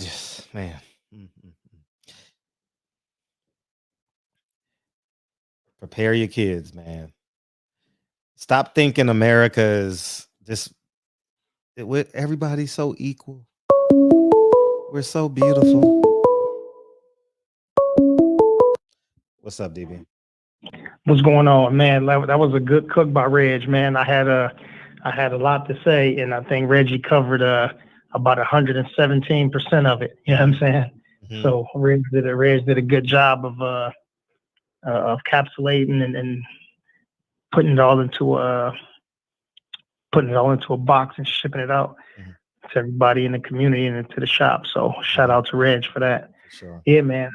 I don't think there's a one solid answer. Mm-hmm. You know, I don't think that we've come up with a solution, because obviously we would have been talking about one solution over and over again. I think the majority of people would have come to an agreement on things. I do think that one of the things that, you know, I think that people agreed on, and I was just kind of listening and looking. I wasn't really saying too much, but, you know, people were saying, hey, what Sergeant Dorsey kind of, you know, told us or reinforced to us or even taught some of us, you know, try to get home safely.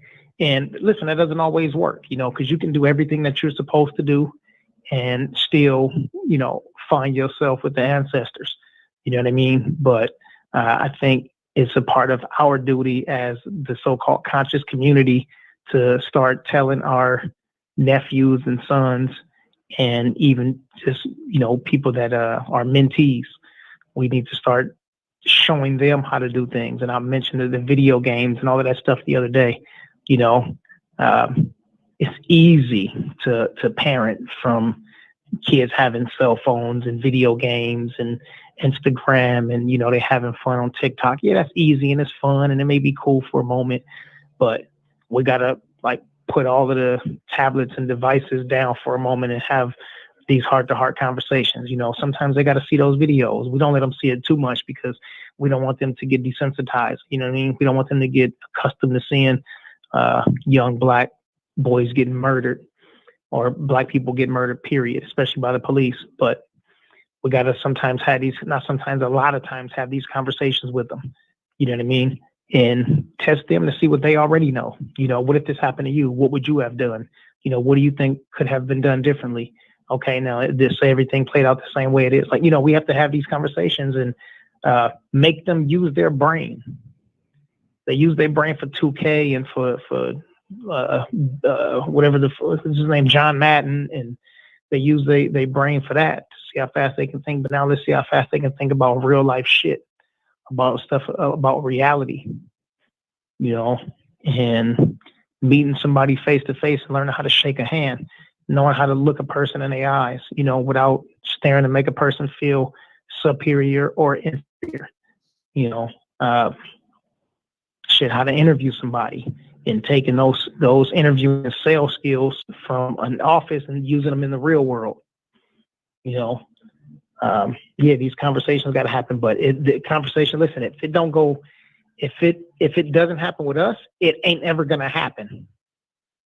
If these conversations don't happen with Mike Weary, with P. Good, with Hustler Slam, with Reggie, Jarvis, you know, Kenlon, if it don't happen with these intellectuals right here in the barbershop, it'll never happen in our community.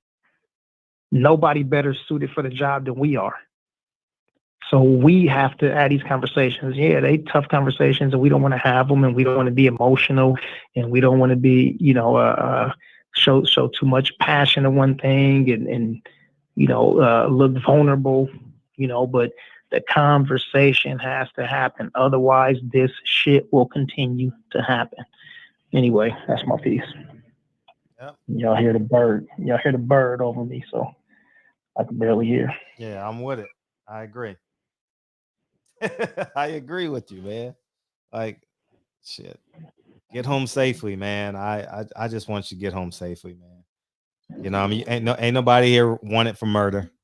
You know what I mean? Triple homicide, none of that shit, man. Get home. Go sit your ass down for jail for 5 days, man. And, you know what I mean? Go eat the bologna sandwich for a couple of days and bring your ass home. You know what I mean? Like, at the end of the day, yes, we're going to be treated unfair. We're going to get slammed to the car. We're going to get slammed to the ground. I'm not saying, like, it's okay. I'm just going, that's my mindset when I get pulled over. You know, I don't expect it to be sadly and true. I don't go into it like, oh, this is going to be simple. If it is simple, I'm like, whew. You know, what's up? Thank you, Box fans. Appreciate you, man. Thank you much. Shout out to Box fans. So, yeah, but we done seen it so many times, man. You know, you never know what's going through these dudes' minds. Each one of us have a different experience. Yeah, for what we've seen. Right. And even if you are the square that's got a registered car, you have your license, you don't have any warrants, you don't have anything, you still have that anxiety, you still have a sense of fear, the fear of the unknown, because you don't know what the fuck is going to happen, even though you got all your ducks in a row. You know what I mean? So sometimes when that fright turns into flight is because you don't know what's going to happen, because you've seen the Philando Castile, you've seen all of these different cases. I don't have to name them, right? You've seen where it doesn't look like somebody's doing something wrong, they're doing everything right, and it still doesn't end up, in their favor. So, we also have to be sensitive to the loss of I think we're all sensitive to the loss of life, but sensitive to the different thoughts that run through these young kings' heads. But anyhow, man, I think I would love to have Sergeant Dorsey in here. I think my brother said it a little earlier. Have Sergeant Dorsey in here to have her speak on this piece for 20, 30 minutes with us. She on CNN every day. Every day she on CNN. go catch her on CNN. She's the voice. She's the voice of all this. She'll be in there tomorrow for sure. She probably was on there today. She's probably a motherfucking employee. She probably a contracted employee now. She on there so damn much. Yeah. Good stuff. Yeah, man. This case, even this conversation even drained me a bit. You know what I'm saying? But we gotta have it, gotta do it. And yeah. My brother said I watch her every day. Yeah, she's on there. I bet you do. Yeah. Who we got in here tomorrow? Us. All right. Good. Yeah, we always need a day to debrief and catch up with each other. Yeah. So good stuff, man. Thanks again to Beat Out the God. Thanks to Knowledge Born for making other connections, and thank you, Knowledge. And thanks to the Queen. Thank you, PPD. Yep. Knowledge Born our lost. Pinky nigga. Yeah. All right. Well, shit. You ready to do it, bro? Yeah, let's get out of here. Yeah, we can get out of here. Sure. All right. Good. Well, hold on. Before we do that, you gotta give love to somebody. Who you gonna give some love to? Me, and me. Shout out to Yova, Warren, Pancho, Mark, G Brown, Knowledge. Appreciate the guest for hooking us up with the guest. Thank you. Yeah. Salute to all the family in the chat. Knowledge Born Allah. It's Pinky. Mark Fraley in the building. My brother Bird, man. Andrew Charles. What up, AC? Yova. North side of Cali, YZ in the building. My big bro, love you, Pancho in the building. And we got them all blued up. I love it. Warren Richards, man, he said Dorsey is a looker. Yes, she is. Kenlon Jones in the building. He said Black Power. Yes, indeed. Robert Brown said good show. Appreciate y'all brothers for coming through. G Brown in the building. Reggie Owens in the building. Poncho, look, man, Box fans, South Central in here, thick and deep as usual. Shout out to my brother in the 313. Detroit East Side, Dave Jack in the building. DeMarcus Mack, salute to you, D-Mac. Jay Gibson in the building. He said Bomb Squad. Yes, indeed. Mike Worry the Great said facts. Salute to Mike Worry the Great. Salute to Mark Fralin. We got you, Mr. Tennessee himself, my brother Hustler Slim. Los Angeles still representing hard. Aeon Jack in the building. What up with you, cuzzo? House Tablet. He said true. Shout out to House Tablet. Yes, indeed. Who else we got in the building? Marcus Odin slid in. He said police badges equal slave patrol badges back in them days. That's a fact, Marcus. And welcome back to the show. I ain't seen you in a minute. Welcome to the show. Yes, indeed. And yeah, Reggie, man, I was a real good cook, man, as usual. Yes, indeed. SF City Slicker, California. Shout out to my brother, Bottle Water over the bridge. SF City Slicker in the building. Sign of the Times TV HQ. Salute. God Body Sports and News. Let's see. We got House Tablet already. A-Roo TG. Salute to you. Man, did we get everybody? I think we covered it, man. I think we covered it. Look at that. Oh, 817 Boxing B. Where's 817 at? That Philly, Texas? S. Riddle 45. And, of course, Big Tank. Tank Obadiah TV. The Sweet Science Examiner in the building. Yeah. Jarvis 323. Better believe it, Jarvis. Yeah. South Central on deck. Let's see. Tone Brown. Shout out Tone Brown, TBA, man. Tone Brown Alvarez from Oakland to Chi-Town. Salute to you. Yeah, man. I think we didn't cut it. Okay, there you go. Look. Oh, Be the God. Oh, I'm tripping. I seen Be the God. I'm like, hold on. Is that Beat Out the guy? Yeah, Be the God. Salute to you, family. Mac Wavy still in here, man. Fred told you what to do with that name, man. Make sure you go put a stamp on it. It's gonna do things. It's gonna do big things with that name. And Rob G. Finn was in here earlier, man. We get to your part in a minute. Salute to all the OGs not in here, man. Deacon 305, we miss you, love you. OG Donald Grant, the 66-year-old G. OG Asia Math. Who else I'm missing from the OGs? Dre Finest. Salute to all the OGs, man. Thank y'all for the love and the wisdom and spending time with us in the barbershop. I know y'all catching up in the morning. My sweetie Lauren Bevel and the Bevel family, Champion Heart. Salute to all of the family, man. Peoples Hernandez ready to drop them 5 mics on us. Play the song, Fred! I travel through that open door. Yeah, man. Feel bad for the family, man. And I just, hey, if Benjamin Crump get another settlement and don't change no laws in Minneapolis,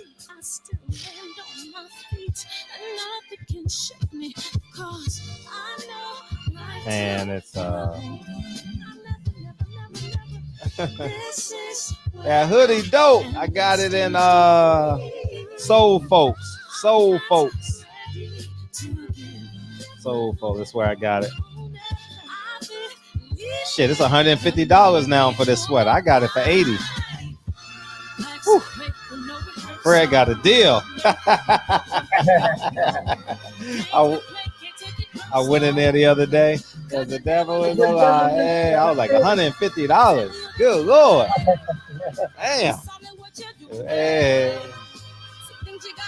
Hey, I finally decided on my sweaters. I'm excited. Yeah, they dope. Okay. Mm-hmm. Yeah, they gonna be dope. Okay. 817 Texas. I figured that was out there in Texas. Yes, indeed.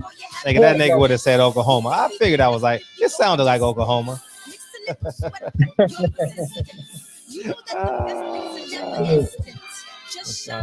Benjamin Crump, man, he getting paid like a motherfucker, man. He ain't doing shit, man. He ain't doing shit. Man. Okay, Mark Taylor said coming to LA with the fan from Phoenix. Yeah, man. It's he ain't it. You know what I mean? He ain't it. Money in the ghetto. Hey, it's my personal statement. Renegade like an turn to be the greatest, yeah. Bobbing and weaving and changing up like a season. I'm dangerous to the grind, so I do it for all my people. Hey, we got 2 fights in LA. May 1st, we got a Latino Bowl. May 15th, we got a Latino Bowl. At the Bowl. Yeah, they both fighting at StubHub. So, you know what I mean? I was thinking I may go to the fight to get some more guests for the show. So, good idea. Maybe I will go on the 1st and the 15th. Wake up, wake up, wake up. It's the 1st of the month. Huh? People from Landale ain't in here.